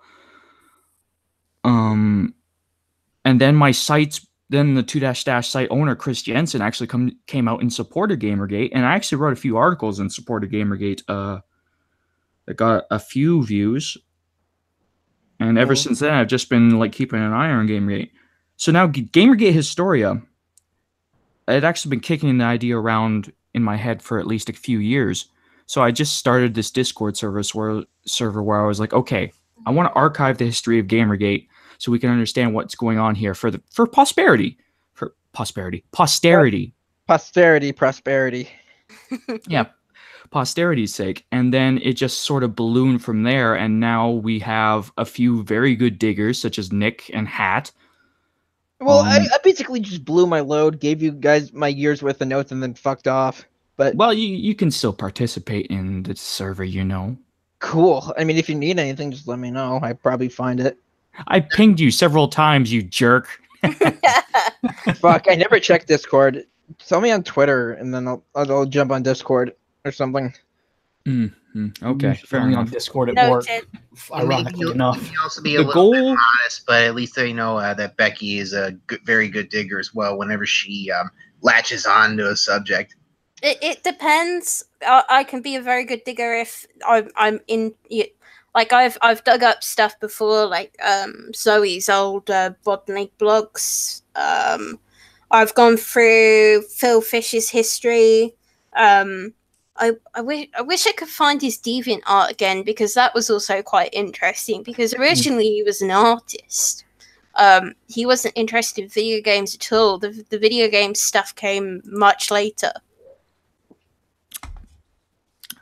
So anyways, the purpose of GG Historia is to eventually produce either a book or a hardcore history-esque podcast detailing the exact timeline and heavily sourced information on what exactly happened in Gamergate. Mm-hmm. Sources are very nice. Yes. In one 2-dash article I wrote, there was literally a couple of paragraphs where every single word was sourced. Jesus. I want to do that one day for fun. And so that's been my main goal. Contrary to a lot of Gamergate, I actually find a lot of middle ground in terms of the opinions generally passed around in Gamergate, and aggros in particular. Now, there's a reason some people call me a borderline SJW or a concern troll, but generally, I've had my doubts, yes, but I've been increasingly confirmed that Gamergate has been in the right, and a few recent revelations, which I won't spoil for anyone, but Hat knows what I'm talking about, have almost completely changed the timeline that we knew. So, not even just the timeline; it changes a lot of what we thought we knew about just everything that led up to Gamergate in general. All I know is I'm disappointed in Milo. Yeah. Can we talk about that? Can we just air that dirty laundry real quick? Yeah, let's talk about Milo real quick. I got the post up. This is a look back stream, so you can't back out from it, Hat. Brim, you've met Milo before, so yes. What's he like in person? Give us a premiere of what he was like. Trying to think of a way to say this that's not going to open me up to potential lawsuit, but he sniffs. Wanted to molest you. Sniffs a lot. No. I'm way too white for him to want to touch me. Yeah. He is a very high energy individual. It's important what year you met him. This would have been the choo-choo train bomber incident. Oh yeah, 2015 GG and DC. Go on. He's definitely very high energy. He seems prone to excess. Yep. Substance or attention. And I'm pretty sure you wouldn't deny any of that. I don't know how he's doing now, but he's definitely. I can tell you. I heard not well, but Milo was at the UK meet, but he came incredibly late to the meet. We had same as Jenny Barrage, by the way. In GG and BC, Jenny Barrage arrived at the very end. Yeah. No, Milo, because we held it in a Witherspoons, which is a British pub branch, and it was just basically most of us that had, the normal lot posting, most of us just drinking beers and talking, and then Milo turned up at about, I think, 7-8 o'clock, and he had an entourage with him. And he basically walked around like he owned the place. So, I mean, you knew it. You knew from the moment he stepped in the room. And we were like, yeah. But he didn't really talk to people. Milo Yiannopoulos is one of the most interesting figures, I think, in this whole thing. In fact, he's probably one of the central figures in the first year. Oh, yeah. And the way he went about things, he made Gamergate into what it was. And when you want to know something, it's all because games journalists made their own worst enemy. Absolutely. Yep. I mean, I had a discussion with someone about this earlier on Twitter today, because it's one of those interesting things, because I think for a lot of people would think in context, well, why do you regret having Milo now? Do you think it was a bad idea? I don't think it was a bad idea. I mean, that's not back then, but I think the thing we have to remember is allies in battle. And I hate to make a war analogy, but a little bit like that. Sometimes when you're fighting a common enemy, you might not be friends with the people that you're teamed up with. But because you're my friend, the term is alliance of convenience. I mean, I was there quite early on when Milo discovered Gamergate, and I remember the very early days when he was kind of popping around it. And my favorite memory is of him doing a stream when he decided he was going to try a video game. And it was really like watching a posh rich boy play a video game for the first time. He did not know what he was doing. And he picked Portal 2 as well. Oh. So he was running around Portal 2 not knowing what the heck he was doing. It's Postal, not Portal. Or is it Portal? No, it wasn't Postal, it was Portal. Oh. The first game that he played, he did a stream where he got one of his rich friends to set up for him, and he played Portal 2 for about an hour. Postal 2 happened later on, but and that was basically Postal 2 was basically to promote him being added into the game thanks to that. Yeah. So Milo is of historical importance in Gamergate too, because he helped introduce another important historical figure in Gamergate, Brianna Wu, into the whole mess. Mm. No, Brianna Wu was going to be there anyway. Brianna Wu was going to be there anyway. Brianna didn't come in because of Milo. He helped, is what I'm saying. On the eve of October 10th, Brianna Wu got doxxed. October 10th, 2014. And within minutes, Brianna Wu made a tweet about it. And you can look at the timing of the 8chan post and the timing of Brianna's tweet, and you fucking know that she set herself up. But before that, the day before... Without IP addresses, we can't prove that. What, you mean kind of like when Gourmet Newell posted a scathing attack against Bat Wu on Steam? Immediately after the Space Cat Gal Steam account posted the exact same thing. But no, before the doxing happened, the autism meme. Yeah, the autism meme. So she was already baiting Gamergate before anything happened, and then the next day she was going, "Help! Help! I'm being doxed," and people already knew she was going to try something on 8chan. So everyone was on warning, everyone was on alert. I remember that day.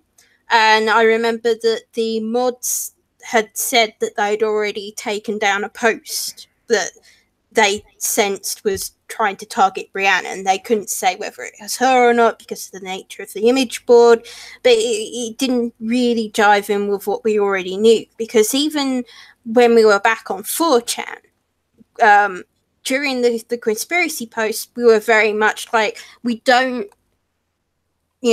talk direct, we don't attack the people that we're dealing with. What we're doing is we're digging information up about them to figure out what's going on. Why did the gaming press all collectively decide to censor this particular story? And the rabbit hole got deeper the more we looked into it. But so even at that point, we knew not to mess with people. And anyone that was going to do that got banned. For example, Roguestar, if anyone remembers Roguestar, he used to be in the IRC for hashtag burgers and fries. M-Star. And Roguestar... Yeah, I fucking remember Roguestar. And Roguestar did suggest attacking people via black hat hacking. And he got banned immediately. We have the logs too, so... Yeah. So precedent was already set. We already knew that we weren't supposed to dox or attack anyone, because what good would that do our argument? It wouldn't have done any good to our cause or anything like that. But yes, so then Brianna Wu came out with saying she was doxed, and Milo then popped in and he said about a couple of hours later, I'm going to have her on Radio Milo the next day, because by that point Milo had started a radio show. Yep. Hold on. Are you sure those dates are correct? Because I recall the radio thing happening either the day before or the very day of. Wu said, the radio thing was due for the day. It was the same. No, it was the same day that Wu went on MSNBC or CNN, whichever one was her first debut. MSNBC. Yeah. Okay. Then she basically stood Milo up for that, and then that's what got Milo all pissy. And then that was when his radio show basically fizzled out because Brianna fucked it up or something. Yeah. Well, it was also because the guy he was working with was a con man. Steve Tom Sawyer. Yep. He cleaned himself up a bit in recent years. I had to the Merriweather story that if anyone follows my Twitter remembers the Chris King incident. Ping pong call. Huh? The guy who faked cancer. That slightly rings a bell, but I can't quite place it. No, I don't know what you're on about. Okay, then I won't derail and just read off the Milo comment because I have the tab open. So Milo the other day said, over the past 3 years, I have spent literally millions of dollars trying to do talks, speeches, events, rallies, and protests. To say nothing of all the stuff I do behind the scenes I can never tell you about. I don't want to know what's behind the scenes, Milo. A lot of that money was my own wealth. From before I even started in journalism. I know there's a story back there, but I don't remember what it was. My events almost never happened. It's protests or sabotage from Republican competitors or social media outcries. Every time it cost me tens or hundreds of thousands of dollars, and when I get done from conferences, barely anyone makes a sound about it. Not my fellow conservative media figures, and not even in many cases you guys. He's trashing his audience. When was the last time any of you protested in the street at the treatment meted out to me, or Pamela Geller, or Mike Cernovich, or Alex Jones? I have repeatedly put myself in harm's way in service of American values. My annual security bill amounts to hundreds of thousands of dollars just so my husband and I don't get killed going for sushi. I have to make that money somehow just to stay afloat. I don't want to know what you do for money, but okay. And then that doesn't scratch the surface of staff costs, insurance, your insane American taxes. I fought bitterly and endlessly for freedom in a country I don't even belong to, not for my benefit, but for yours. Oh. I have been betrayed and abandoned by everyone who ever called themselves my friend. Yeah, I kind of let go of Milo in 2016 when he kind of started fucking up, but that's another story. With a small handful of notable exceptions. I was a significant factor in Donald Trump getting elected. Okay, that might be true. For which I have received zero credit. I just gave you credit. I almost single-handedly ignited the current debate about free speech on campus, and no one has ever matched my ability to draw attention to these issues. Yeah, this is a long comment. I'm sorry. No, I remember seeing the original image. Couldn't we have pulled that up? Or, although I suppose it would be quite small. For my trouble, here, I can give you a link and you can put it on. Oh, no, I've seen it. I meant for the benefit of the audience. You know, you wouldn't be able to read it. You know, after all this time, though, like... There's still a bit more. I'll go a bit fast. For my trouble, I have lost everything standing up for the truth in America. Spent all my savings, destroyed all my friendships, and ruined my whole life. At some point, you realize it's occasionally better to spend the money on crafting cocktails. If anyone has a problem with that, then frankly, they can go fuck themselves. All I ever read here is criticism and ingratitude. You guys have no idea what I have sacrificed for you. And you think just because I drowned my sorrows with a few expensive bottles of wine, you're justified in calling me lazy and self-involved. I don't advertise my selflessness. What the fuck is this post then, you goober? Well, because I'm not a victim, but for the love of God, show some recognition. Well, let's just say this: warriors have accomplished on your behalf, you entitled fucking babies. You will keep losing until you support those of us out there on the front lines while you tweet and Facebook from your living rooms. Okay, now we're done. To be absolutely fair to Milo, the reason he's shunned is because people latched on to an ambiguous phrasing to claim he was a pedophile. But then, just a year or so later, they defend James Gunn and his pedophilia jokes, saying, "Oh no, he wasn't making jokes about he isn't a pedophiliac or something like that." Well, I mean, the other thing as well is that Milo was a kid that got molested. I mean, if you read his book, he goes into the fact that he got molested by an early age by a Catholic priest. Mhm. And that really affected him later in life. And Yeah. I think part of his It just rubs me the was- wrong way that media basically turned on him and said, "Oh man, look at Milo. Suddenly he's crying victim." I'm like, dude, he's victim of molestation as a child. I Like, have heard seriously. enough stories that I cannot defend Milo in any way, shape, or form. That's fair. But at the same No, I time, could- I I still can- have sympathy for an old comrade in arms. I think about that, but that's the thing. It gets harder and harder the more I hear. Like, what it boils down to is Milo is responsible for where Milo is right now in some capacity. Yeah. Mm. Yeah, it's I hard. don't think kind any of of a us would fragile disagree with that. So it's, he's not getting the attention that he really wants, and that's kind of a problem for him. You just mentioned attention, and then I all of a sudden thought about the fact that Chloe Sagal set herself on fire. To be fair, that's pretty sad. I mean, in the sense of she was long in need of mental help. She was always very unstable on social media. Mhm. It's a little sad that she never got the help that she needed and basically ended it that way. But at the same time, she would attack anyone. I mean, what happened with Destructoid and Pintsoff. I mean, basically, what did Pintsoff get for his trouble for trying to save Chloe when she originally did a suicide attempt? He got sacked from his job because he outed someone, when unfortunately that was what was needed to try and save her. Yeah, the system of games journalism is fucked. It sure is. Can I go back to a comment that you made like 10 minutes ago at this point about mass censorship of talking about Zoe Quinn and that sort of thing? Yeah, let's go back to that. That's a very big part of the origin of Gamergate. I was debating with myself internally and with you, Hatman, about how much importance we should place on the fact that games journalists refused to cover Zoe Quinn and the Zoe post early on. That's key.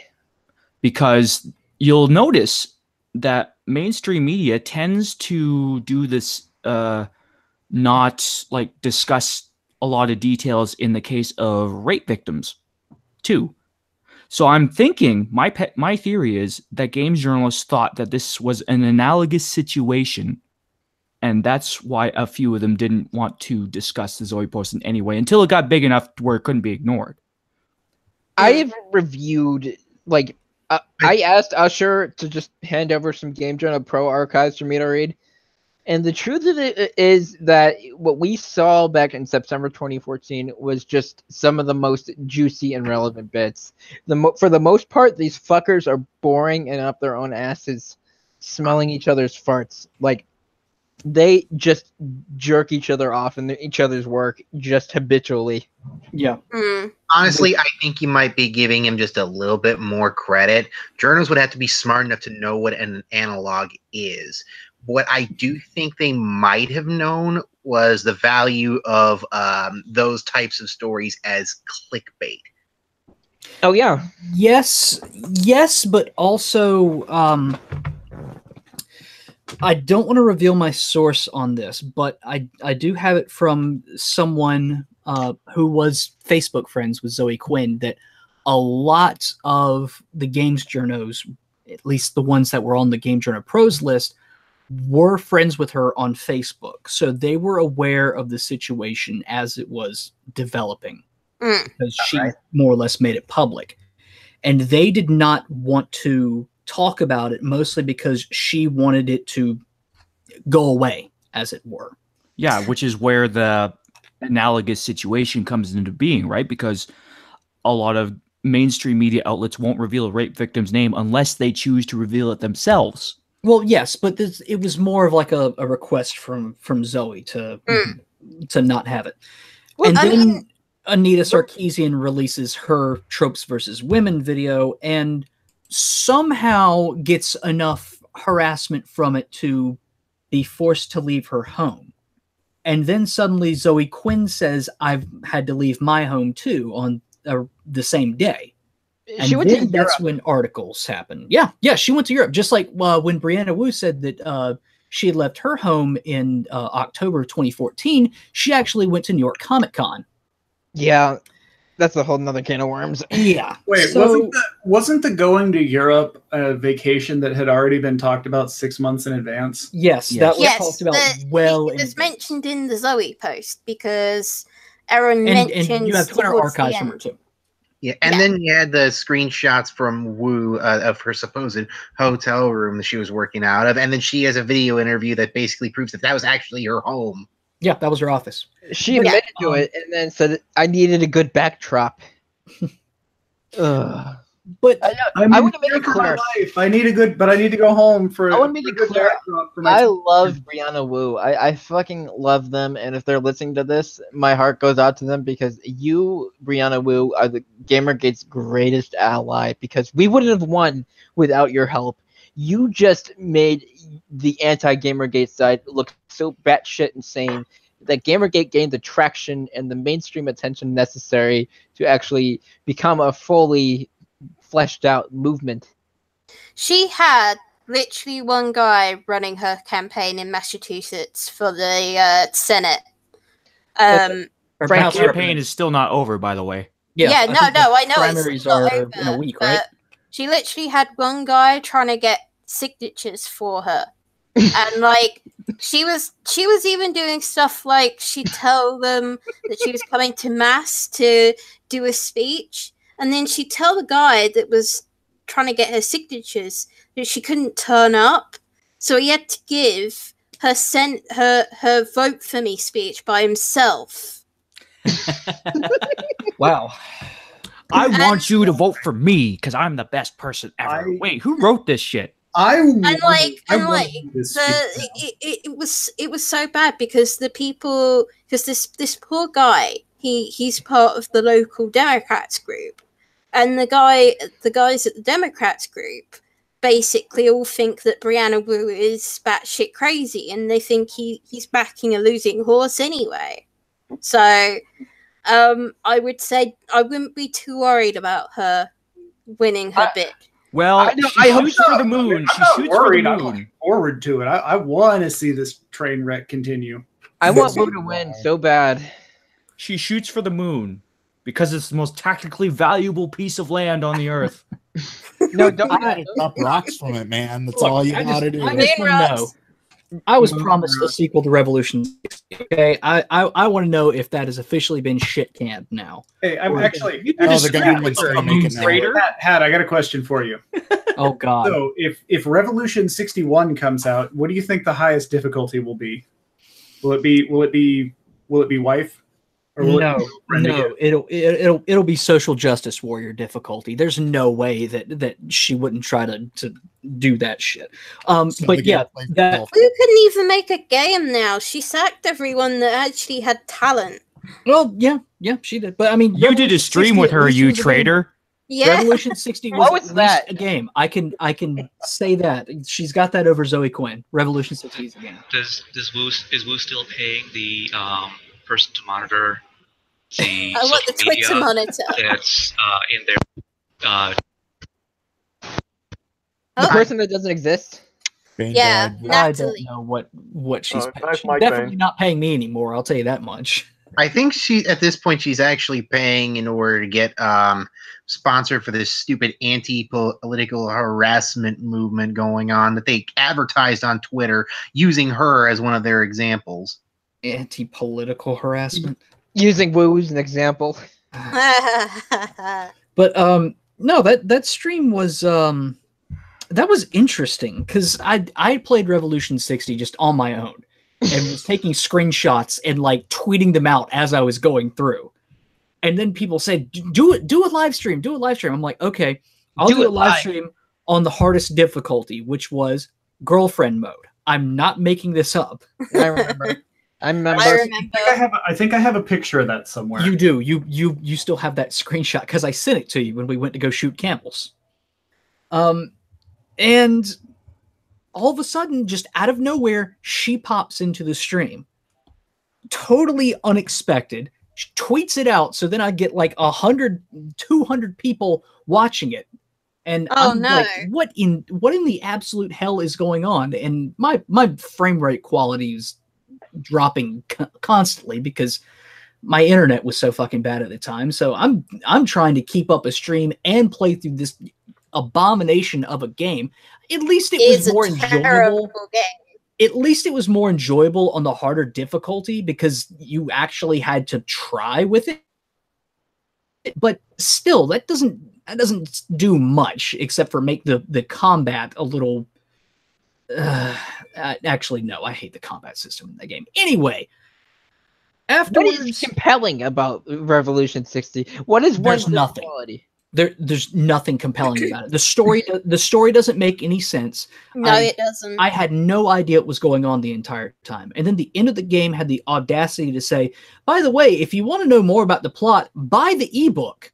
I'm like, okay, so I need the ebook. I heard the main. I will remind you that Revolution 60 won an award for best action game at one site. Oh you know, I heard the main character for Revolution 60 was ripped off from a college newspaper. No shit. No, who actually worked on that college newspaper? That's where she got the character. Blue's characters basically came from a comic strip that she drew years before. Sarcasm. Where she transitioned. Sarcasm. It's a foreign language to these people. Clearly. But yeah, so afterwards people were like, do a stream with her. And she was like, okay, sure, I'll do one. And I'm like, okay, sure, I guess. So we did a stream afterwards. It's still up on the channel. I haven't taken it down or anything, so you can go watch it. Before the stream started, before we went live, she said, I do have a condition on streaming. I'm like, okay, what's that? And I didn't get to record this, sadly enough, but I can attest that she said it. I have to deliver a statement about how I am opposed to Gamergate, to KotakuInAction, to everything that you stand for, because there are people that do not want me to go on this stream. They have said it's potentially dangerous for me to go on this stream. Because you're such a threatening person, Hat. Oh yeah, I remember this conversation. Yes, you sexist. Evidently, I'm terrible, but apparently she was like warned to not engage, and I found that very telling. And I really wish I had recorded that somehow. But didn't Gazi that nobody actually Gazi give her a bunch of shit for being in Kia a couple of times or for being on stream with you? Gazi gave her shit for it. They went after her for Wardell as well because she had coffee with him. Yeah, I'm pretty sure Brianna Wu got suspended from Gamer Gazi. Now that I think about it. Yes. Brianna Wu was at one point a mod of Gamer Gazi. Yeah, and then she got demodded. Yeah, she got suspended, or not suspended. She got demodded from there, and I think banned right around the time that I left KotakuInAction. Gamergate was so fucking weird like that, like how things could just take a plot twist turn like that. Well, here's a bit of a plot twist for you. I was actually going to start up a podcast, like just me basically, and hosting guests, which sort of kind of turned into like the Hat Rack, but not really. Primarily it was going to be Gamergate focused, but then I decided, yeah, fuck it, I'm just going to scrap the whole damn thing. And Brianna Wu was going to be the first guest on board. And we actually did record the first episode of this. Salt, I think I told you about this one already. Yes, I remember this conversation. Historia. I was amused for a moment because I thought you were implying that at one point Brianna Wu was pro Gamergate. Well, that's the thing. There were things that she said that would certainly sound pro Gamergate. Like she said something along the lines of, I think it's perfectly fine for a games media site to have any sort of political bias. So it stands to reason that if a conservative games media site were to come out, that'd be okay to exist, just like Kotaku and Polygon could exist with their liberal biases. I'm like, that's not something that you would hear literally anyone against the Gamer Kate say. Well, to be fair, it's worth noting that Brianna wasn't really in with the in-group, as it were. No, she wasn't was not. really part of Con. They wouldn't allow her to be part of Con. And she didn't really seem to have a relationship with Anita Sarkeesian. If anything, they knew Zoe.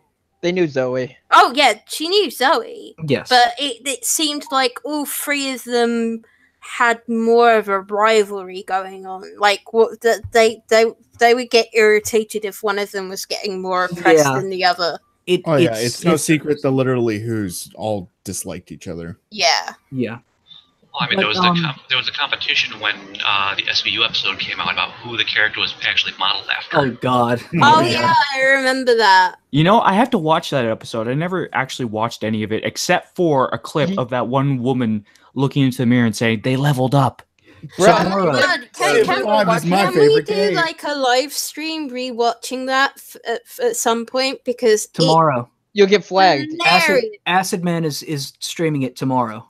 Oh, really? My God! Yes. Yes, because it is the most hilarious thing. I remember the run up to the episode, because we had been hit so hard for several months with all the news media stuff that we were just like, "Oh shit, what now?" When we found out that Law and Order were going to make a Gamergate episode, Logan and Paul was the villain. Logan Paul was the villain. I remember Zoe Quinn and Wu were all like, "Oh yes, this is going to be a victory for us. It's going to be great." And we were all like, "Oh shit, this is going to be terrible." Executive producer Dick Wolf. Dick Wolf. And how appropriate. Then the episode ran, and within about the first 5 minutes, you knew it was going to be a laugh riot, and it was. It delivered. Great. It's the best 25 minutes of comedy. Sorry. 45. 45? Yeah. SVU is a prestige show. Yeah. Especially because it usually ends up airing like one episode, 1 hour with commercial breaks. Yeah. I think we also changed the KotakuInAction logo to Red Shannon right afterwards. Red Shannon. Red Shannon, and though everything that Ice-T said basically became a huge meme at the time. It was like nobody in Anti-Gamergate had any experience with stuff like Reefer Madness, or were even aware of how crime dramas typically handle subcultures and stuff like that. They had no idea, and it just completely blew up in their faces. It's like Civilization 5 with the Brave New World expansion pack. Go home, gamer girl! They leveled up! Oh my God. She says as she stares into the mirror with her face beaten to a pulp. The masks, though. I still want one of those. They beat her to a pulp and raped her on camera. Does anyone remember that time in Gamergate where we kidnapped someone and beat them up, and then we told the police? Because CSI Miami remembers that. Well, Brianna Wu did claim on national TV that infamous trolling video was... it was on Sci-Fi, I believe. That infamous trolling video was a legit threat, and then the dubstep kicked in. Brianna Wu Street Race. I'm looking it up right now just to remember the guy's name. Jace! Yes, Jace Connors. Jace Connors. Fucking badass.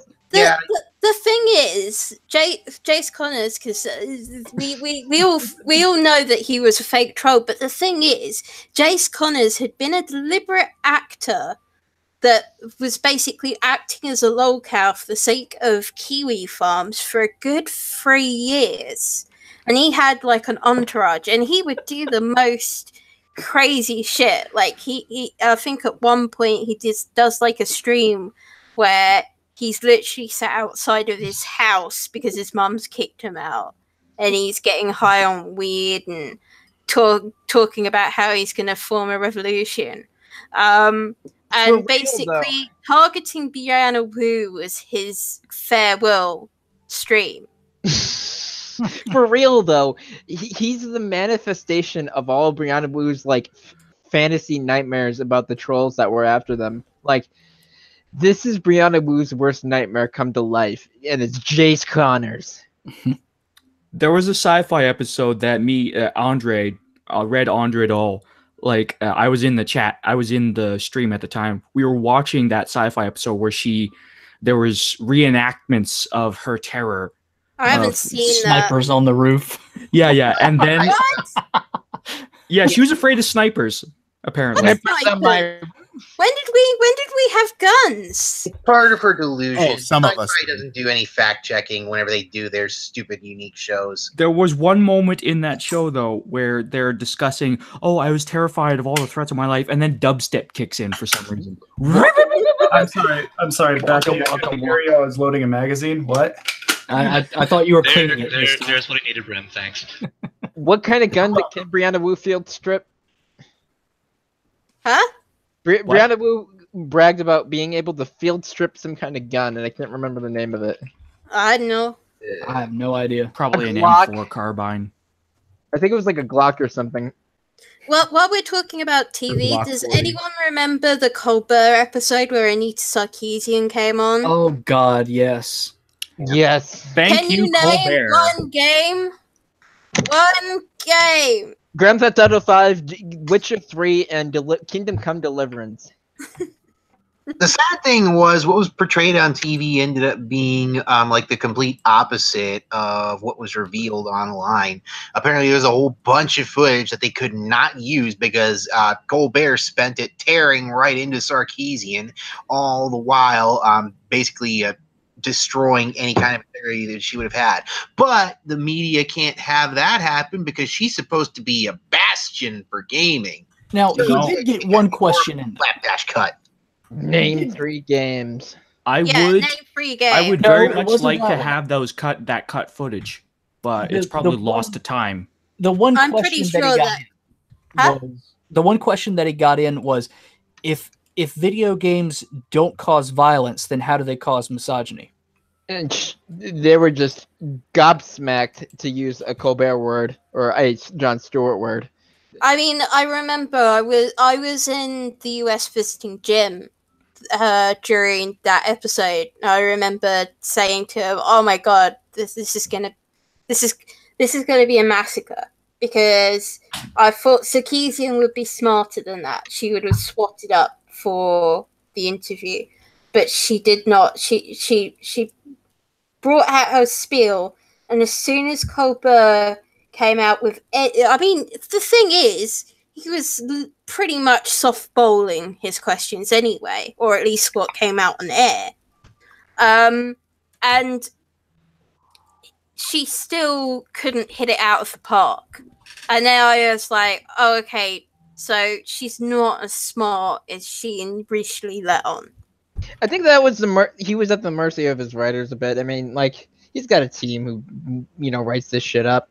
If they were fans of Sarkeesian, they could have easily just fed the softball questions in, and he wouldn't have known any better. It depends on how the setup is over there. Or how I it don't was.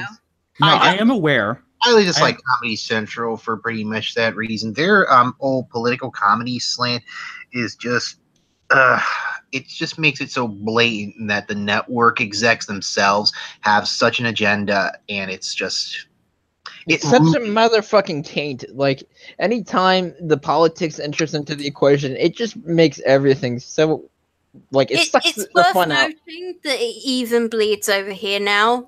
In the UK, like, I can watch any TV channel, all of them just want to bash Trump. I mean, the BBC News channel, they had a program from the point of Trump's inauguration on their BBC News channel called The First 100 Days, because I think they thought that he was going to get impeached. Now they keep calling it like the next 100 days, and it's literally just like an hour and a half of them spurging about Trump, and it's like, really, guys, it's not even our country.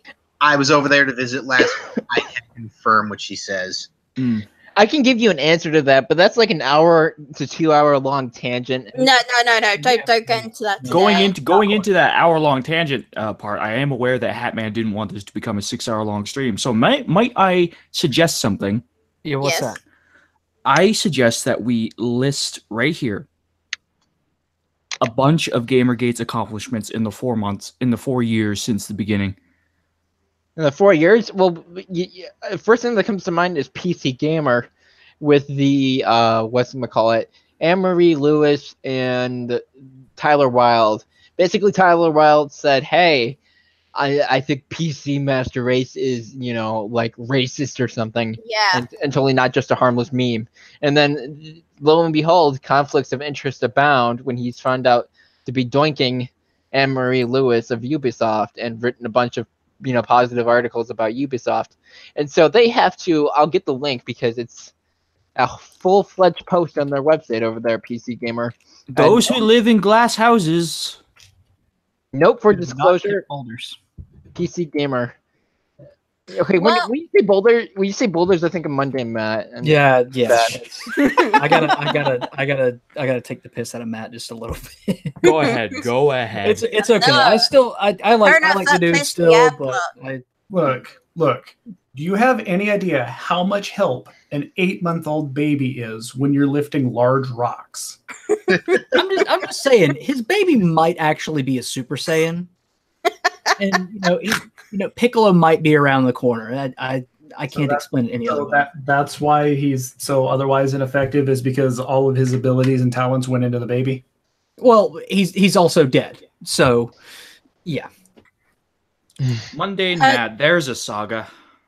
Yep. But anyway, we won't get into that. That's another hour long.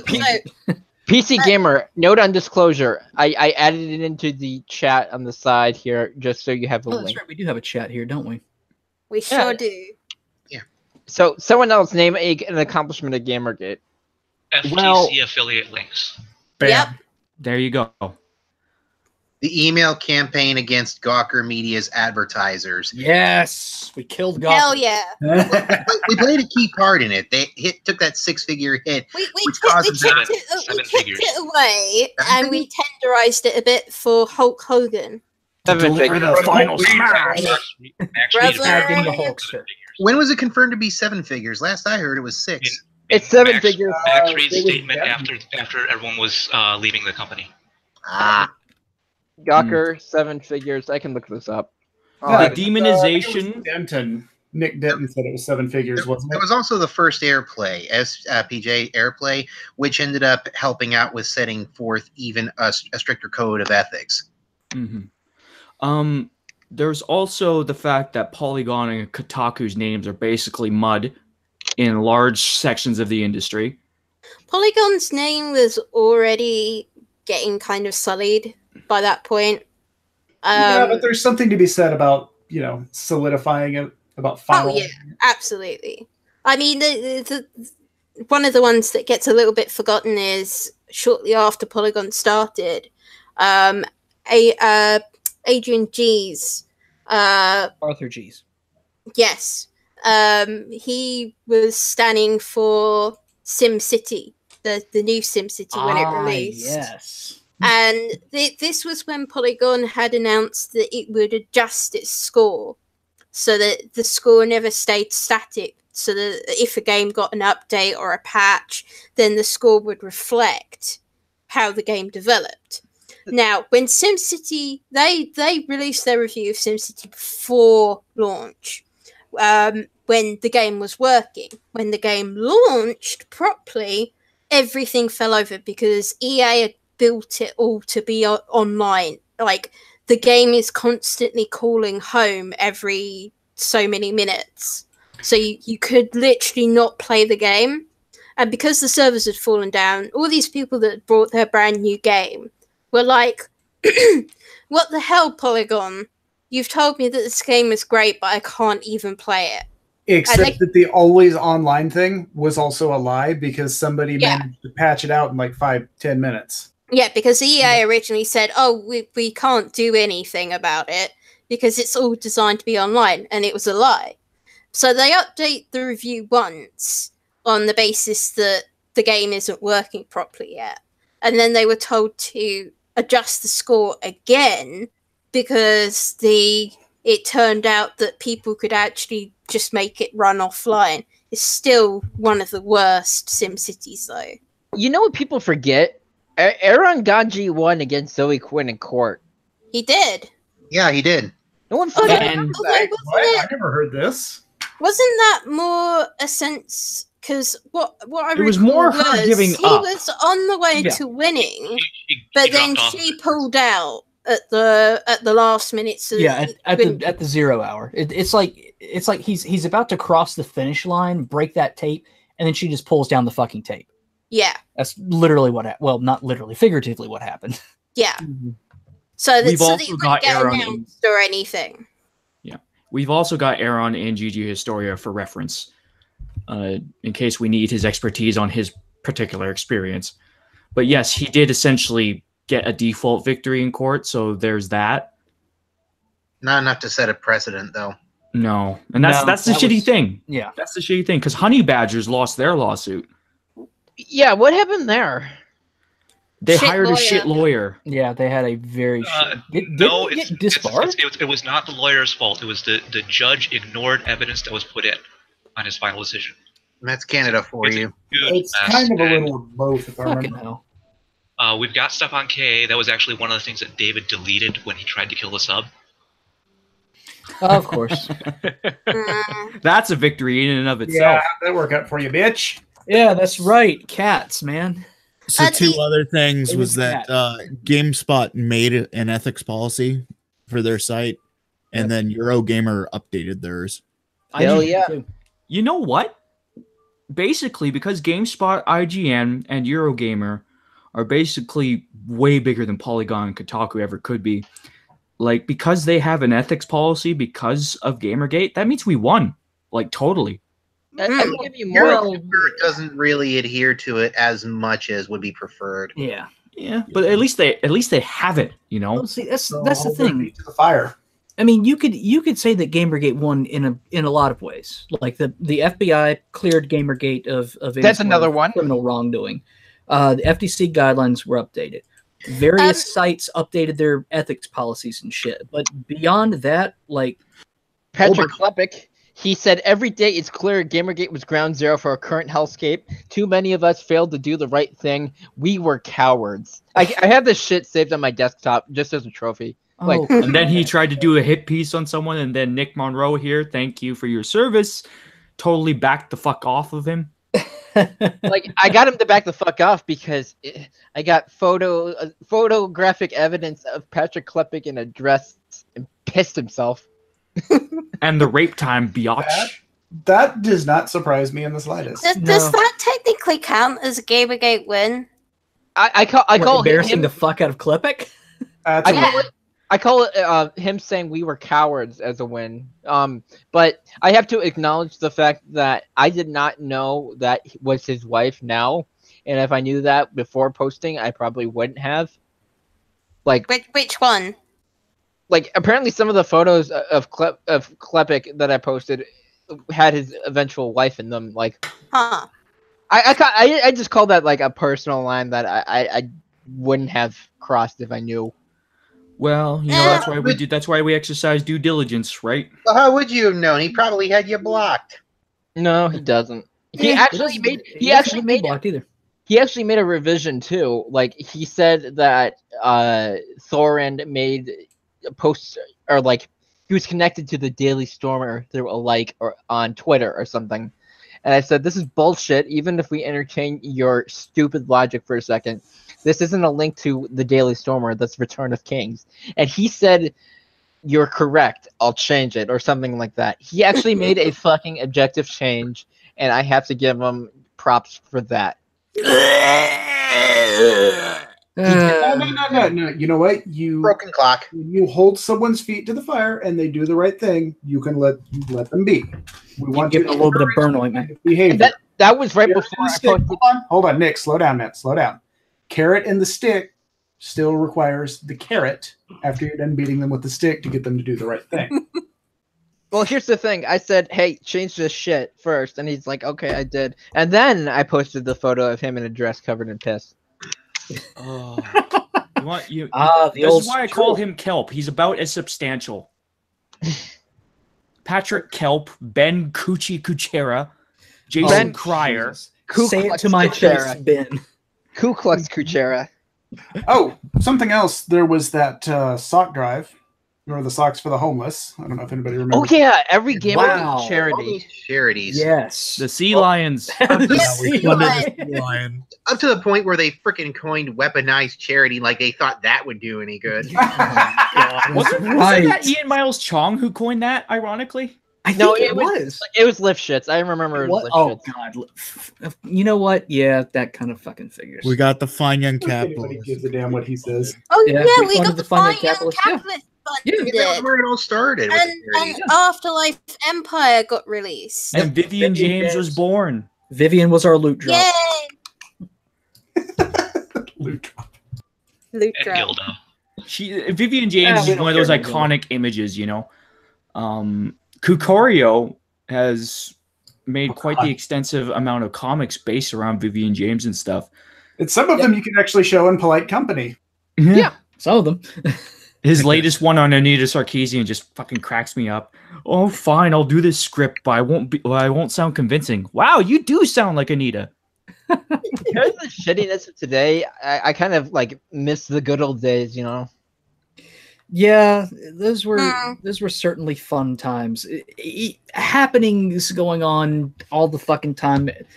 You go to Twitter or Reddit or 4chan or 8chan when that really took off, and it's like something new was happening. Something big had like dropped just a couple hours before, and you're like, "Holy shit, what is this?"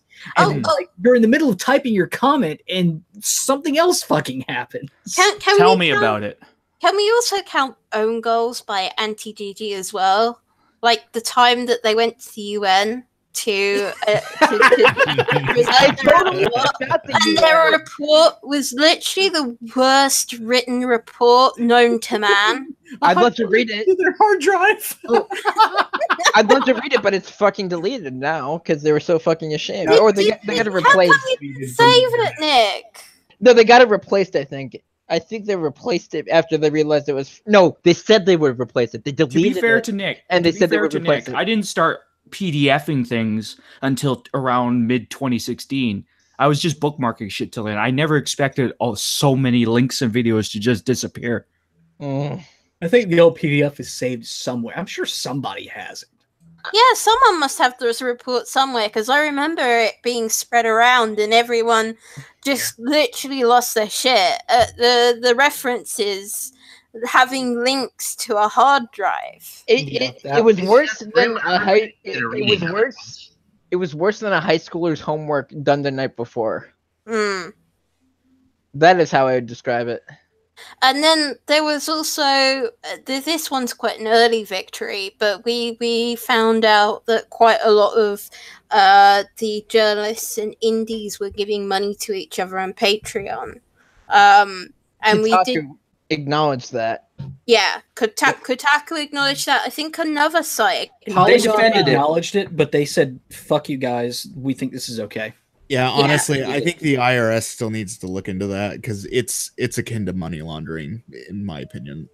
Didn't somebody just recently hack into like I think it was Patreon or something? Yeah, and it was a Patreon hack, and they ended up sending out emails to force everybody to change their passwords. That was years ago. Yeah, but didn't some of the logs like reveal that basically all of Zoe Quinn's or Brianna Wu's money was basically just coming from a select few people? It's been a long time. I haven't looked at the data since, but what we did find, what I do remember from one of the articles that Geff N7 wrote on his Medium was that it was very much an Ouroboros situation. Basically, the big movers and shakers were giving money to each other. So it's basically a never-ending circle of give money. Corruption. Yeah. Would we be able to count the ever-growing list of sex offenders Yes. in PGG? In fact, let me bring up Mombot's list and just jog my memory to some of the classics. Oh God. Oh Randy boy. Harper. Aggro. Kevin Faraci is the face Yep. of it because, of course. Gamergate, where are they now? I'm gonna drop a link in the chat so you Wasn't guys. there that one guy that was a journalist and he was literally inviting women home to model and then raping them? Matt Hickey. Yeah, Uh, that's it. Hickey. He's the second entry on that list, and he's fined $332,000 dues for his porn agency scam. And so Devin Faraci, volunteers for Crash Override, got into some hot water. Accused of sexual harassment, a volunteer, a male feminist named Robert Marmolejo. Marmaleo. Marmaleo, yeah.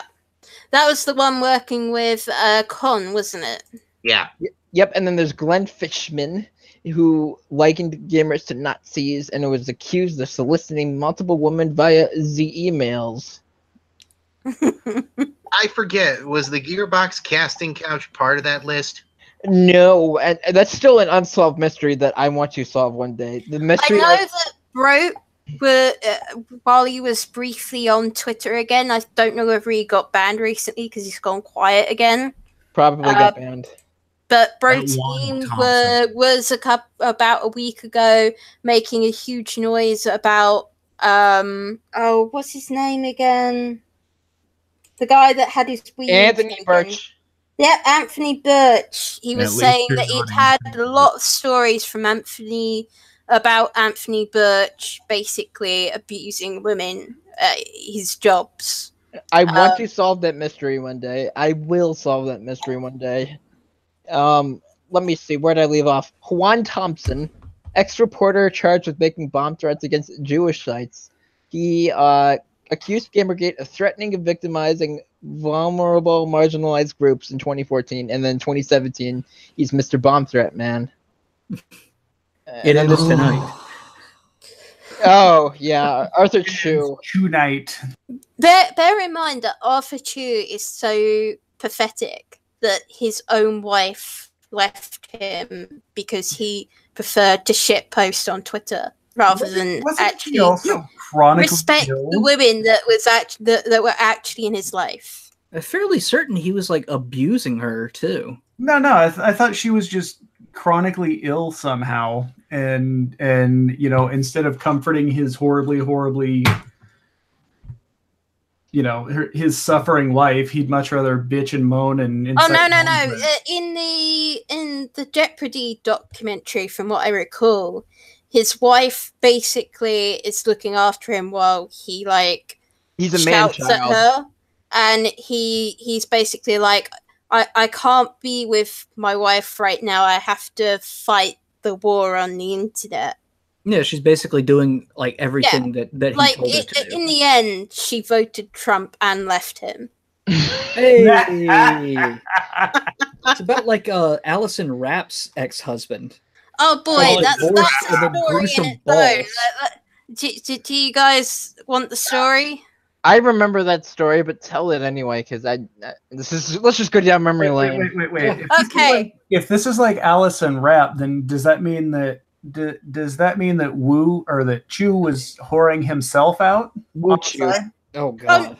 No, we've just jumped memories. Really, nothing to do with Arthur Chu here. I hope Arthur Never Chu was mind, hurting himself never out. mind. Jesus. No, so with Alison Rapp, like most people know the story, she got fired from Nintendo, and she made it seem like it was because she'd been taunting gamers online. Sounds like Jessica Price. Hey. Over Fire Emblem, which was a terrible translation of the game, chopping Yes. loads of stuff out. Good game, bad translation. Yeah. So she comes on Twitch and she's like, I've been fired from Nintendo because of Gamergate. Nintendo put out a statement saying, we didn't fire her because of that. We fired her because she was moonlighting on the side. Yeah. And it then turned out that someone that we didn't know, because the only thing we knew about was the essay she'd done in college, which basically said child porn should be allowed on the internet so that paedophiles don't commit crimes, ignoring the fact that having child porn to begin with means that a crime had to be committed and a child had to be abused, which is a ridiculous argument, but whatever.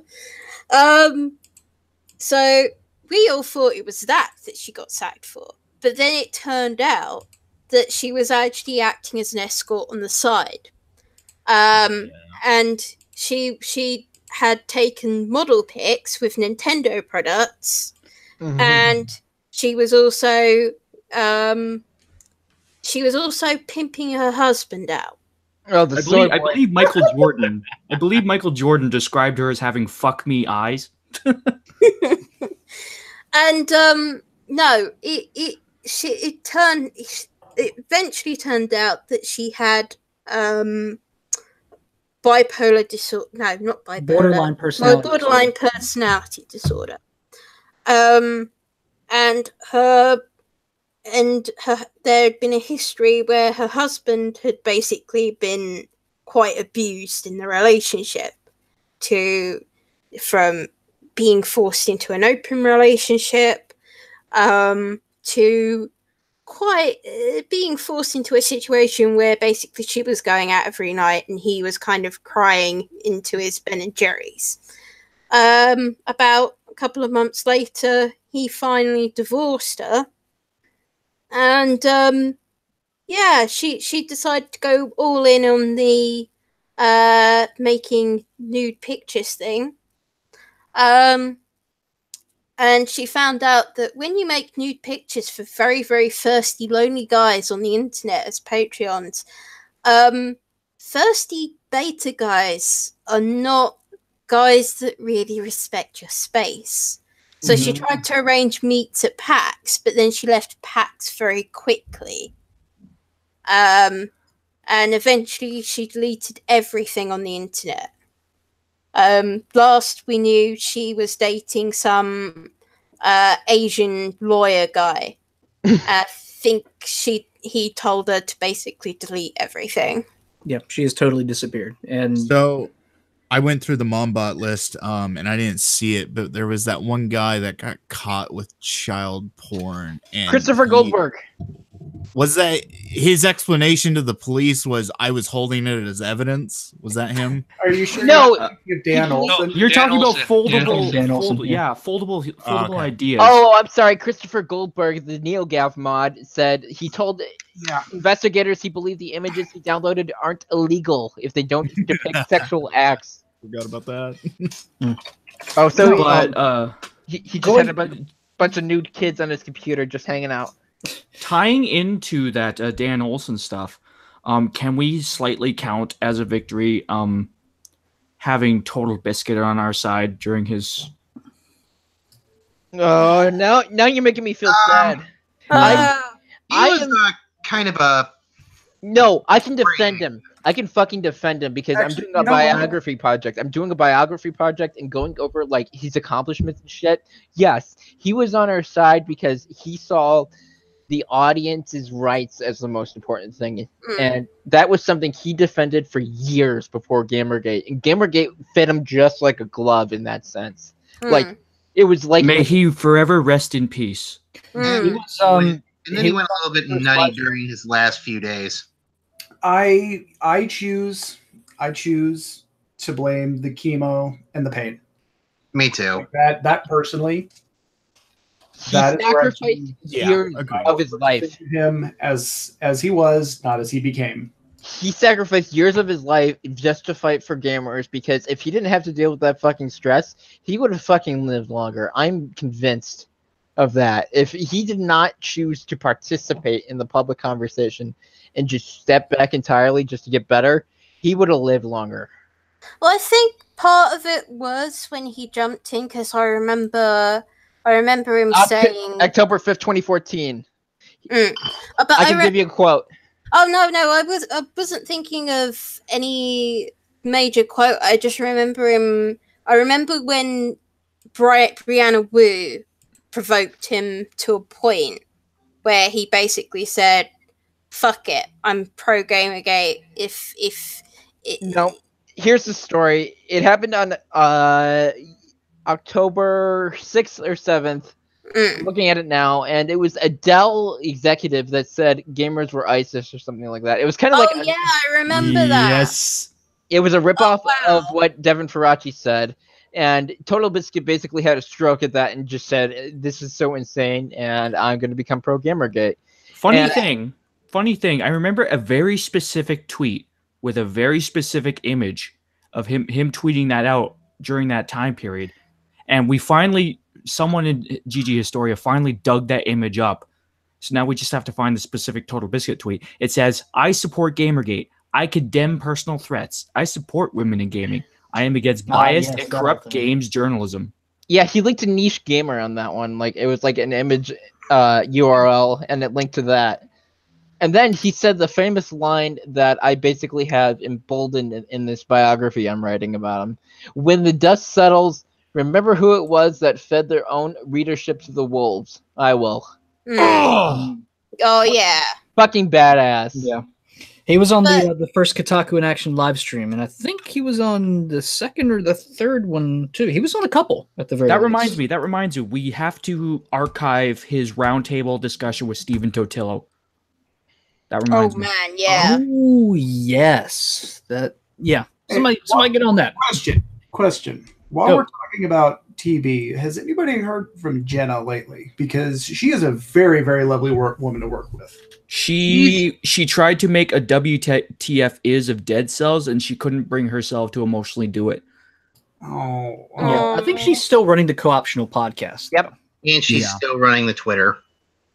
I know that recently she was dealing with people basically trying to pair up with Jesse Cox. That made my eyes widen. Like, what? What?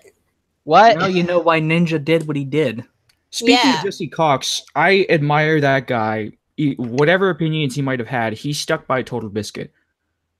Oh yeah, the thing about Total Biscuit was he had a fierce loyalty to his friends to the point of autism. Like, in terms of defending them, like he would go out and basically dive on a sword for his friends if necessary.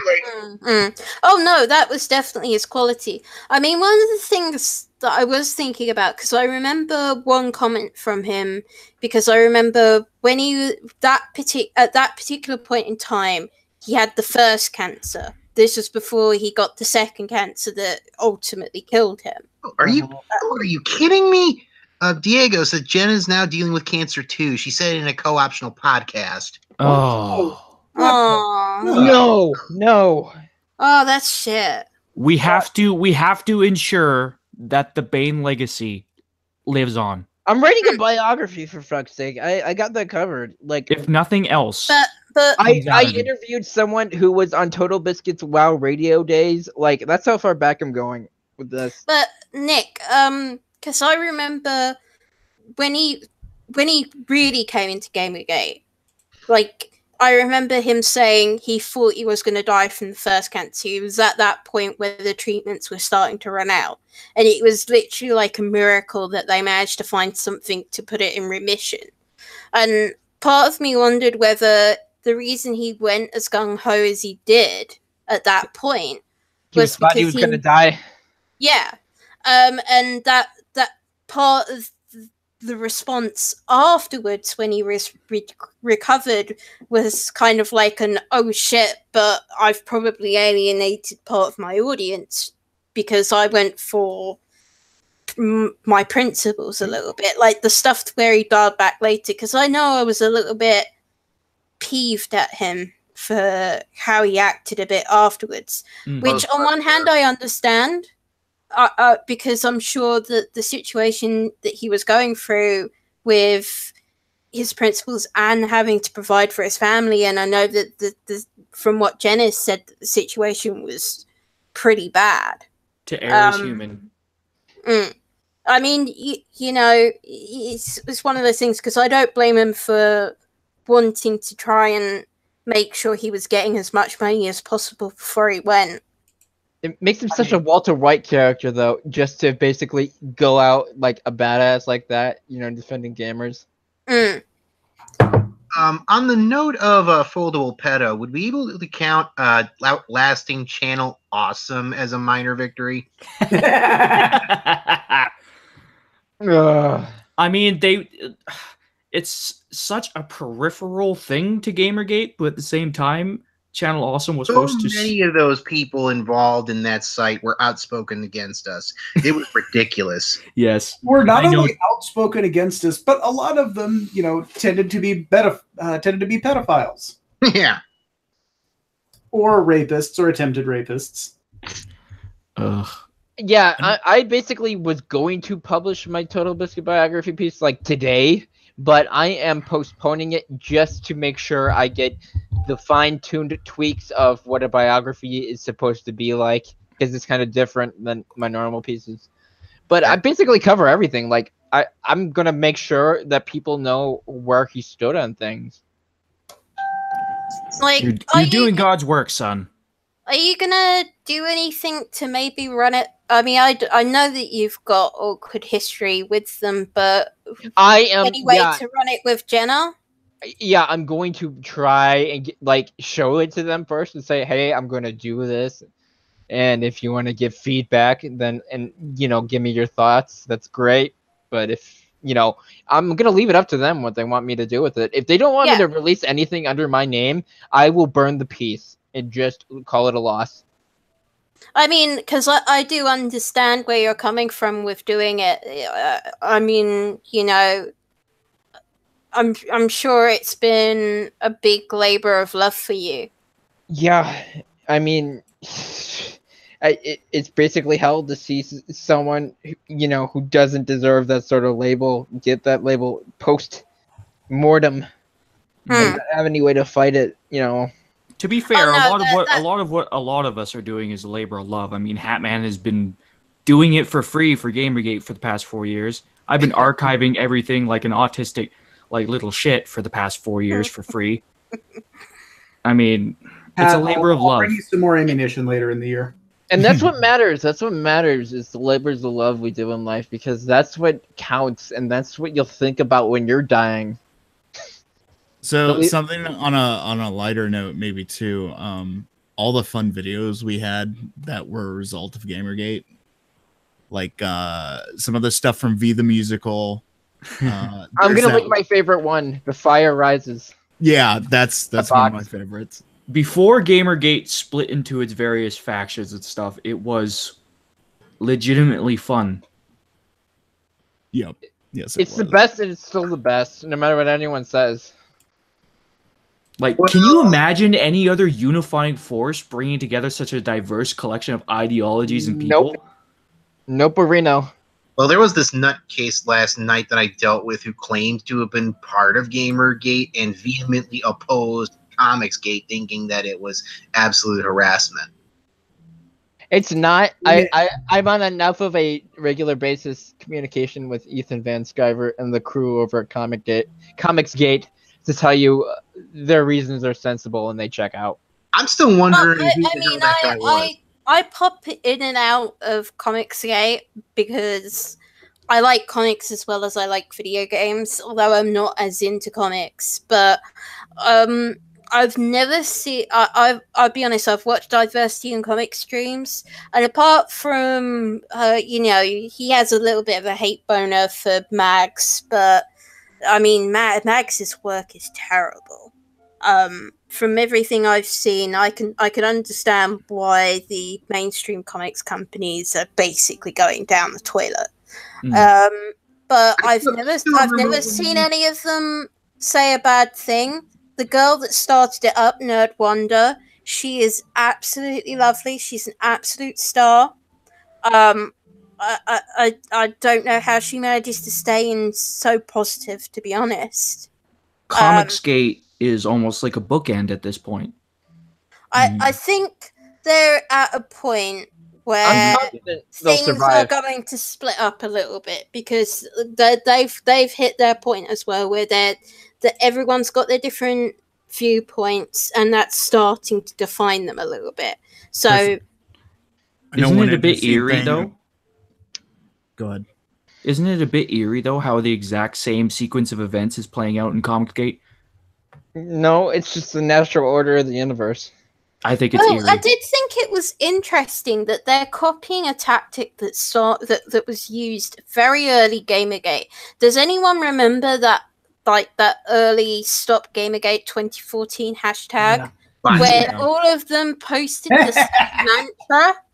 And I can't remember what the mantra was, but I remember that day, and literally all of them just posted this one copy-pasted statement, and then we took over their hashtags, which is the one thing that Comicsgate doesn't really do, because we basically operated off of Twitter, and if they started a hashtag, we basically drowned it by shit posting. The thing is, they're Those were good drawing times. people into Comicsgate as well, because I know now Doug Tenaple is getting really into the weeds with Comicsgate. He got drawn in through Twitter, and now he's hosting live streams with everybody. Oh, God, Doug's had some really good people so far. His stream today was actually really good. Great. He's done one with Mike Nelson of Rift Tracks. And he did one today, I think yesterday, with Rob Paulson. And they all have glowing things to say about Doug. They don't say a bad thing about Doug, even though they probably come from other sides of the aisle. Because Doug did an AMA on 8chan, early Gamergate, if I remember. So that was always fun. And Doug did a video today where he hit 3,000 subscribers, so he promised to put a picture up. Watch that stream, because he shows off a comic that he said he's not finished yet, and he's not sure he's ever going to finish. And you can tell it's a passion of love project. The art is gorgeous, and he gets so excited talking about it, and he gets to a point where he's going to talk about the reason why he can't release it, and he chokes up. I'm just like, oh my gosh. Yeah, I met Doug when I was a kid. He's really cool. You know, if he could release something like Rat Fist on the internet, I'd have to wonder what on earth would make him so reluctant to put out a story. It's not. It's because the story is autobiographical, in a sense. And it's probably something really personal and close to him. But the art looked gorgeous. I would love to see that released. But I think he's a really good guy. I can't say that I've seen anything bad come from anyone in Comicsgate, really. About the worst is one stream by Diversity in Comics, but Zach is kind of that kind of guy who probably will say things and not worry. You know, he comes from an army background, so he's probably used to people having thicker skins, as it were. Well, months ago, I mean, like, when I was poking around the Comicsgate neck of the woods, like, I made sure to ask about that sort of thing, like, you know, if they're keeping their nose clean on terms of conduct and all that. So they've gotten the usual briefing of what to avoid by now, I'm sure. Yeah, I mean, I've not seen anything particularly bad, apart from that they critique comics, and that's what everyone does. They aren't getting banned, and that's, to me, is what counts, you know? They aren't getting banned, you know, from Twitter. Give it a week. So, in the interest of just like giving another overview to a certain thing, in the past few years of archiving for Gamergate and stuff, I've noticed a lot of trends. One of them is just how many movements have used the tactics that Gamergate sort of almost pioneered. And like a lot of people say, oh, Gamergate gave rise to the alt-right. I have to say that they alt-right or right-wing movements did learn a lot from us. Yep. I I have yet to see a verified definition, a consistent definition of alt-right. That's why I Yes. also said right wing. I mean, one of the Right things. wing relative to what? Stalin. I mean, from what I've seen, if this alt-right exists, they're in a very, very small minority. Like, a lot of people, when He Will Not Divide Us was the thing, that was quite interesting. Shia LaBeouf. Yeah, the first 4 seasons when Paul was really messing with him. They fucked his mind. Oh, absolutely. But the first couple of seasons in New York, like, if it was, well, we all know the majority that came to mess with Shia came from Pole. And what were the sort of people that actually came from Pole? They had Asian guy, they had a Canadian guy, they had a girl, they had all sorts of people that were coming, and that sort of gave me that sort of made me think, so how many people are LARPing on Pole? Really? I mean, I'm sure there are some true believers on there, because it's a containment board at the end of the day, and there are some whack jobs. But the people that turned up were actually a diverse crew of people that all came to shit on Shia LaBeouf. And actually, all they would do is they'd turn up, they'd maybe sort of, pose a little bit while the Shia's fans turned up to do their stupid little chant. And then they managed to get people to think that milk was a Nazi thing. Oh God, milk is a white supremacist. Yeah, icon. the board owner of HNV showed up on the Mark. Divide Us. Yeah, Mark showed up. Mark fucking hates me, but if he sees that, man, I am willing to reconcile with you if you are willing to sit down at the table with me and just hash our differences out. Because you look like an approachable sort of guy. I feel like we can, come to some sort of peace. I come to peace with Ralph, for fuck's sake. I mean, I offered an apology to him after years, and I feel good about that. I feel like one day, me and Ralph will be, on fine terms. But that'll take time. There's one way to settle Ralph this. actually did have quite a journey in the end. Oh. I know that people don't like him a lot. I've always been a kind of middle of the road, open-minded person, so I come from both sides of the aisle. But Ralph really did have a journey. I mean, I think he got his shit together in prison. Yeah, He came a long way from that Arby's in 1995. Yeah, absolutely. never That forget. one night in Arby's, he lived to regret that. I will never forget getting banned from I think it was his Slack channel, because Seattle for Truth saw my name in there and freaked out and spurged on Ralph to the point where What a he spurg. kicked me. I was in there for like an hour. And freaking spaghetti for truth, man. I actually remember that because I leaked those Slack logs with the help of the Ivy Clover. Oh, I miss Ivy. I miss Ivy too. Ivy, if you're listening to this, Ivy I was love so you. lovely. Come back, Ivy. We miss you, Ivy. As an addendum to my earlier musing, though, about the alt-right and stuff and right-wing learning from us, the left and SJWs and aggros have also used a lot of the same tactics, too. But what I was getting at in my statement to kind of like, because we are closing the stream in half an hour, was even if Gamergate was an actual breeding ground for the alt-right, even if, that's a supposition, because I know all of us here are left-wing or leading left-wing or libertarian. I'm sort of center-right, I would say. Right now. But we're not as right-wing as the gaming media likes to paint us. We're not far right. We're not like, we don't pledge allegiance to Mein Kampf, for God's sake. Oh my God, no. Someone DM'd me and said, "What the fuck?" But they're also not so far left that we think Moss had a point. If anything, I'm probably the most left out of all of you here. You commie motherfucker. Definitely. But my point was, even if Gamergate was a breeding ground for the alt-right rust pits, you kind of forced everyone's hand in that situation. You bred your own worst enemy by ignoring truth, by spreading propaganda, blatant propaganda and lies about just normal everyday gamers, not even the shitheels. Like, point out the shitheels all you want, even though there was a study that publicizing school shooters was a bad thing. Yet they don't follow the same advice with trolls. Ugh, my God, that's so stupid.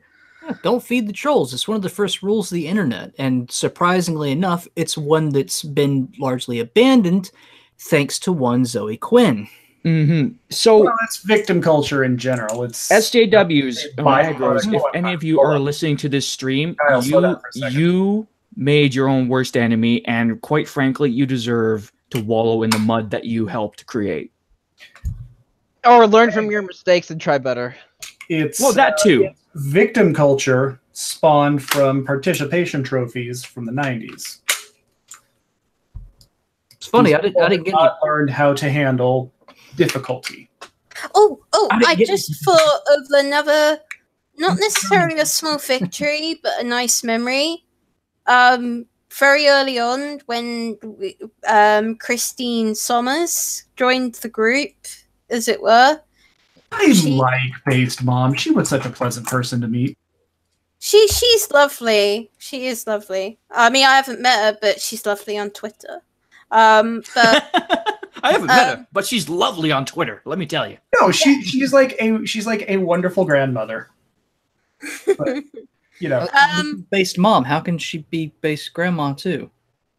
but her husband Does have died quite grandchildren. early on, and this was actually one of the nice Milo moments as well, because Milo was quite close with Summers at that point. And he basically was like, hey, why don't we get her some flowers? And we actually put some money together to send her some flowers. Yeah, I remember that. That was great. That was a nice moment. But no, I mean, you know, we're not like women need to be in the kitchen or anything like that, and we're not like women have to rule the world. Everybody wants to rule the world. I think Gamergate is akin to cultural libertarianism, basically. Earn your position. Don't expect it to be handed to you.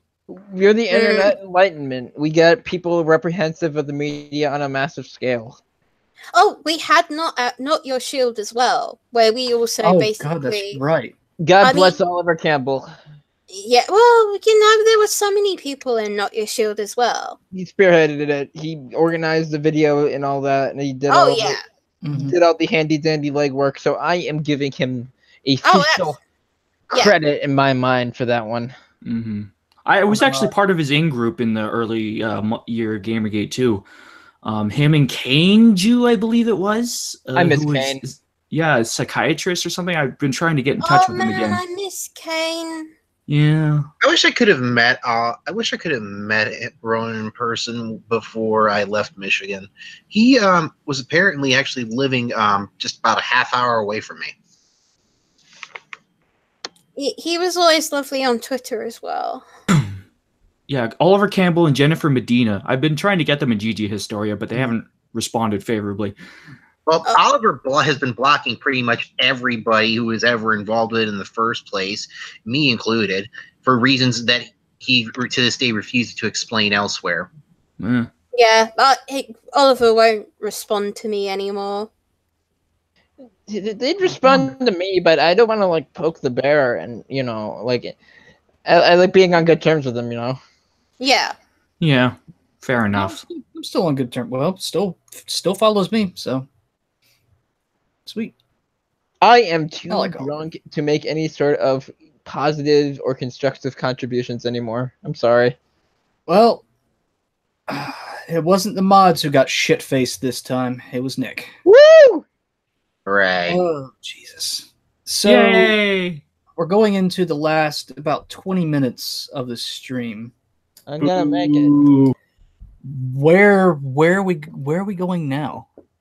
we are going straight to hell because no one learns any lessons. And my mission in life now is just to guide us through the chaos of whatever comes in terms of just sussing out the objective information, no matter what the political views are. Because I try to get past the polarization as much as I possibly can. And I just want to help people through whatever the fuck comes. And part of that is because of the massive influence that Gamergate has had on the broader world in terms of people's outlook on culture. I said that all in one breath. Yeah, GG Historia. Basically, we want to put the truth of exactly what happened out for posterity, because there was that Fruzina Edinburgh person who wrote that hit piece on Tailed Biscuit. She said history is written by the victors. No, history just needs to be written so it will be read by people in the future. That's why I started the whole TB biography thing, because it's just that history is written by the victors, and I might as well get to work. Yep. It's a fallacy. History, just like I said, just needs to be read. I think also it's a case of an appropriate response to recent bear poking as well, because I think if it just been if things had just moved on and they stopped game dropping, then we would have moved on. Oh my god. Zoe Quinn just said, like, within the last day, it's been breaking my heart to see what happened in GG happening in an industry I recently joined and want to stay in forever. That's why I said it was eerie, because Zoe Quinn is once again involved. Yeah, but we all knew that was going to happen the moment we saw that she was going to get signed. We all know why Zoe's jumped ship, because she wants to be in the part of the next controversy. Sweet fucking Christ. Oh my god. She's going to jump to a punk band. Still talk about it. Huh? You can't jump ship if you still talk about it. Well, yeah. I mean, she's not finished her previous game either. I saw the other day a screenshot of a guy that had backed the project trying to ask Chuck Tingle what was going on with the game. Like, not even accusatory, just like, hey, what's going on with the Kickstarter game? And he was like, oh, you one of those gamergators, huh? You one of those guys that's just waiting to pounce on us because $85,000 was raised, Chuck. You don't get to be fucking arrogant about this. I just tried to kill a spider and I missed. Fuck. You're drunk, dude. Go to bed. Oh, damn it. I can't go to bed because there's a fucking spider somewhere. Jesus Christ. Get the fuck out of Australia. Maybe he's on acid. Are the spiders all over you?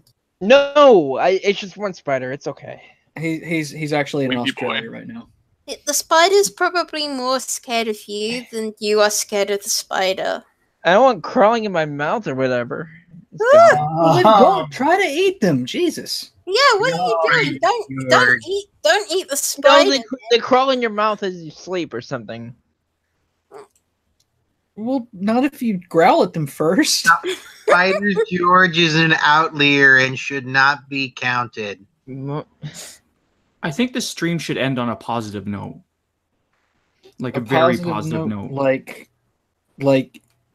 I have no idea. Looking towards what do we need to end on as a positive note? How do we end positive? In the future, it's not about keeping Gamergate together. It's about keeping gamers as a whole together no matter what. Because as we saw yesterday with the tragic shooting at the Madden tournament, we're all going to need to be there for each other in one way, shape, or form or another. And we've proven because of Gamergate that we're able to hold together as a community somehow. So our mission, if anything, within the next year and within the years after that, is to basically just be a solid force that is able to stand the test of time and whatever comes in whatever the randomness of the gaming industry pours out as it reacts and recoils to the tragedy of what happened yesterday. I should add as a footnote, Gamergate is one. You know why? Because people still refer to the gaming community as gamers. We're not dead, bitches. And never will. No matter how many years you try to kill gamers. I mean, you know what the thing is? there was that one year at E3 where I think it was EA tried to make players a thing, so they kept saying players, and then the next year, the last 2 years, it's all been gamers. Like, don't forget Tim Schafer doing that stupid Oh my thing, fucking lord! and Anthony Birch playing that freaking Gamergate song. No, wasn't that that wasn't Anthony Birch. That was Randy. Ferrazzi, wasn't it? No, it was Randy. No, I'm thinking it's Randy Pitchford. Yeah, that was. Sorry. Yeah, Randy Pitchford. Lapse in memory.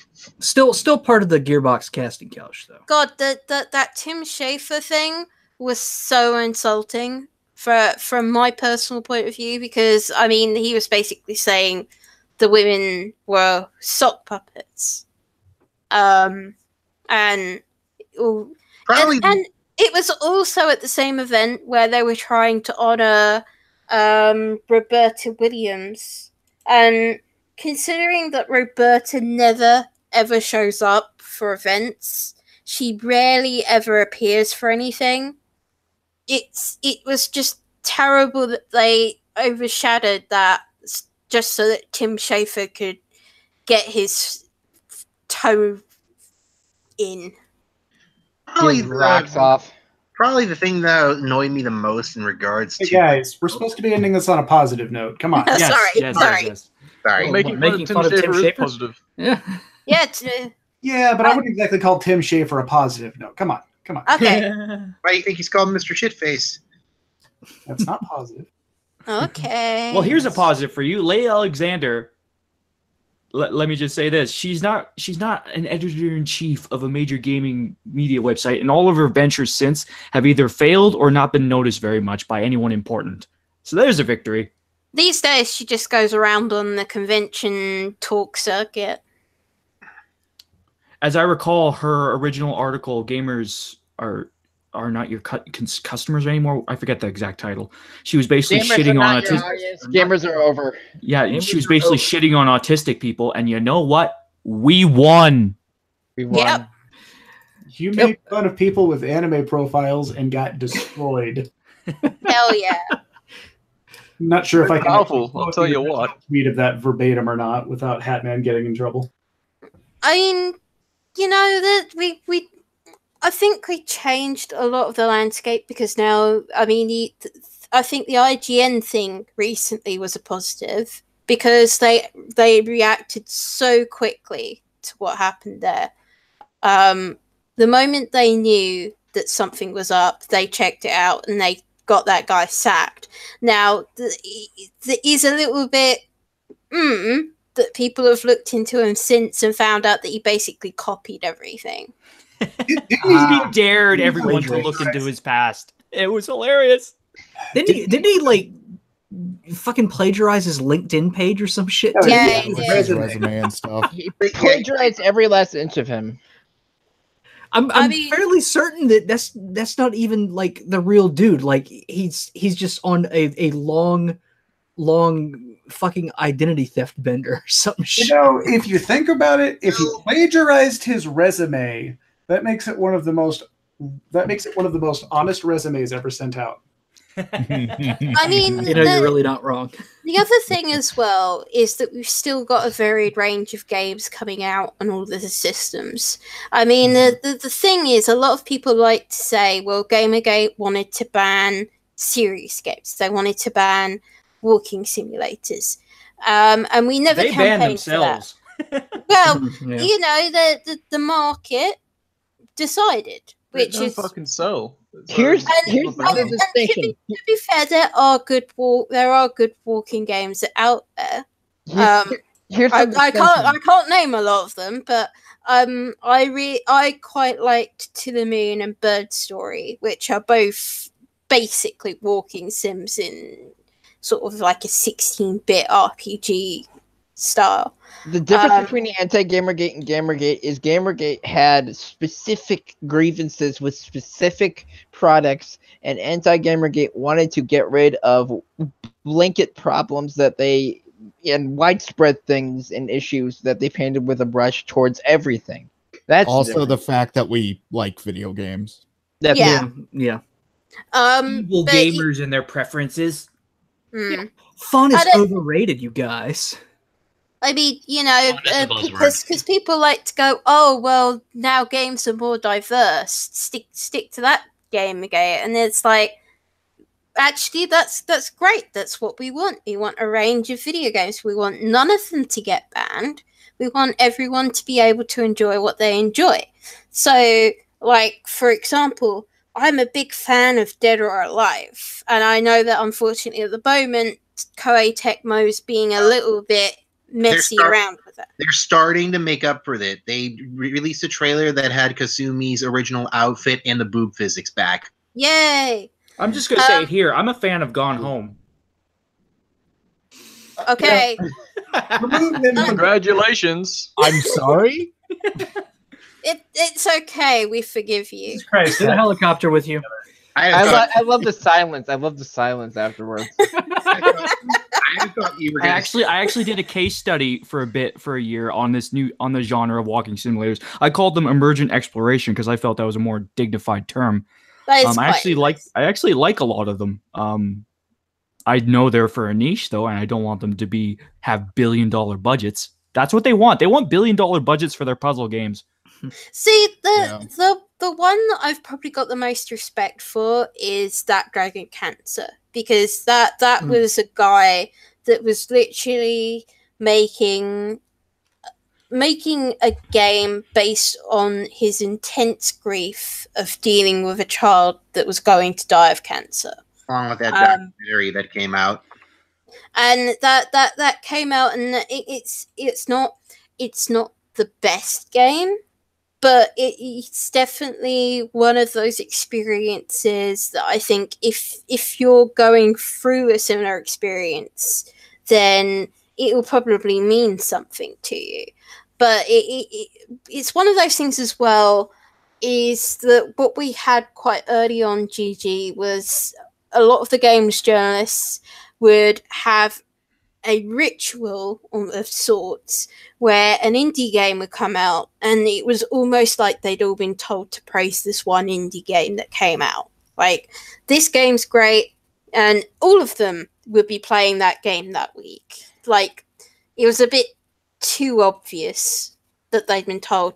And since then, it's become a bit more natural with games coming out. So, like, the game that the IGN guy plagiarized his video for is actually a decent game, and you're actually getting more of a parity between indie games and third-party stuff coming out. So it's not just games companies are throwing everything at indies and not just throwing everything at third parties. If you want a positive note to end on, positive note is that KotakuInAction is almost to 100,000 subs, and that's because across the internet you have people realizing that something is coming in terms of another widespread conflict, even though we don't know what it is. We know it's coming. And back then, before Gamergate started, we knew something big was coming, and we stood strong anyway, and we managed to face it and come out the other side. And we're going to do that again, but this time we know what to do. We have our hands up our asses, and we've got the confidence of having seen these experiences before to know how to navigate them and help other people navigate them. And I think that is real strength. When you don't just overcome an obstacle, you know how to overcome the unknown obstacle. And that is something truly powerful. Speaking of Hatman, here's a question for you. What is the future of the KIA live stream for you? Oh, Jesus Christ. Way to drop that on me. I mean, I guess if there is still interest moving forward, we can keep doing it. Who's the brownie? Go fuck off, Pink. Pink, what are you doing in here? Pink causing trouble. Damn it, Pink. Is he just like masturbating? Ban now. How many people are we putting into the helicopter? She's God. one of our mods on KA. All right. I think she misclicked. I like a Flufflepuff avatar. Flufflepuff Oh. and Hyffendor. Are you going to No. pass the torch to someone else if you perhaps aren't interested? Your in son? continuing? Your son or daughter or granddaughter? What's a KIA live stream without the Hat Man? Well, I don't know. Without all of my bullshit. Like what Also, is we'd have to knock Hat up first, and that, yeah. Wait, hold on. What? What the fuck kind of DeviantArt fantasy is this? Are we gonna have Gamer get the next generation? Oh Christ! Oh God, the way this is going, yeah, probably. Wait, Hey! how can you have a Hat Man if he's bald? Well, mushrooms are bald. Hair doesn't matter for the hat. Wait, fuck, you're bald? No, I'm not bald. Just because I have it in my name doesn't mean I'm bald. Jesus. You're bald. That's what a bold man would say. No, that is What a bald man who never takes his hat off would say. Bold. But yeah, Gamergate's gonna last 20 years because no one has fucking learned a thing. So yeah, we'll be in the history books or something. 1,000-year gamer Reich. More or less. So Someone's rise gonna up. clip that now and be like, the gamers, they're planning to rise up. I've got audio evidence. Oh God, here we go. Fuck you Gamers guys. rise up. We live in We're a coming for you, games industry. We're coming for you. All the time. David Gallant already came. So we've got about 5 more minutes here, and I don't really know how to. Okay, 4 more minutes. I don't really know how to close this thing off because I'm very bad at. You hit the end button. Yeah, but I'm very bad at that. I mean, I used to do fucking like 6-hour-long live streams, sometimes longer All right, than how about that. this? Hat, how about this? Everybody can give a closing statement. Some of you that have been monopolizing the conversation, try to keep it under 45 seconds.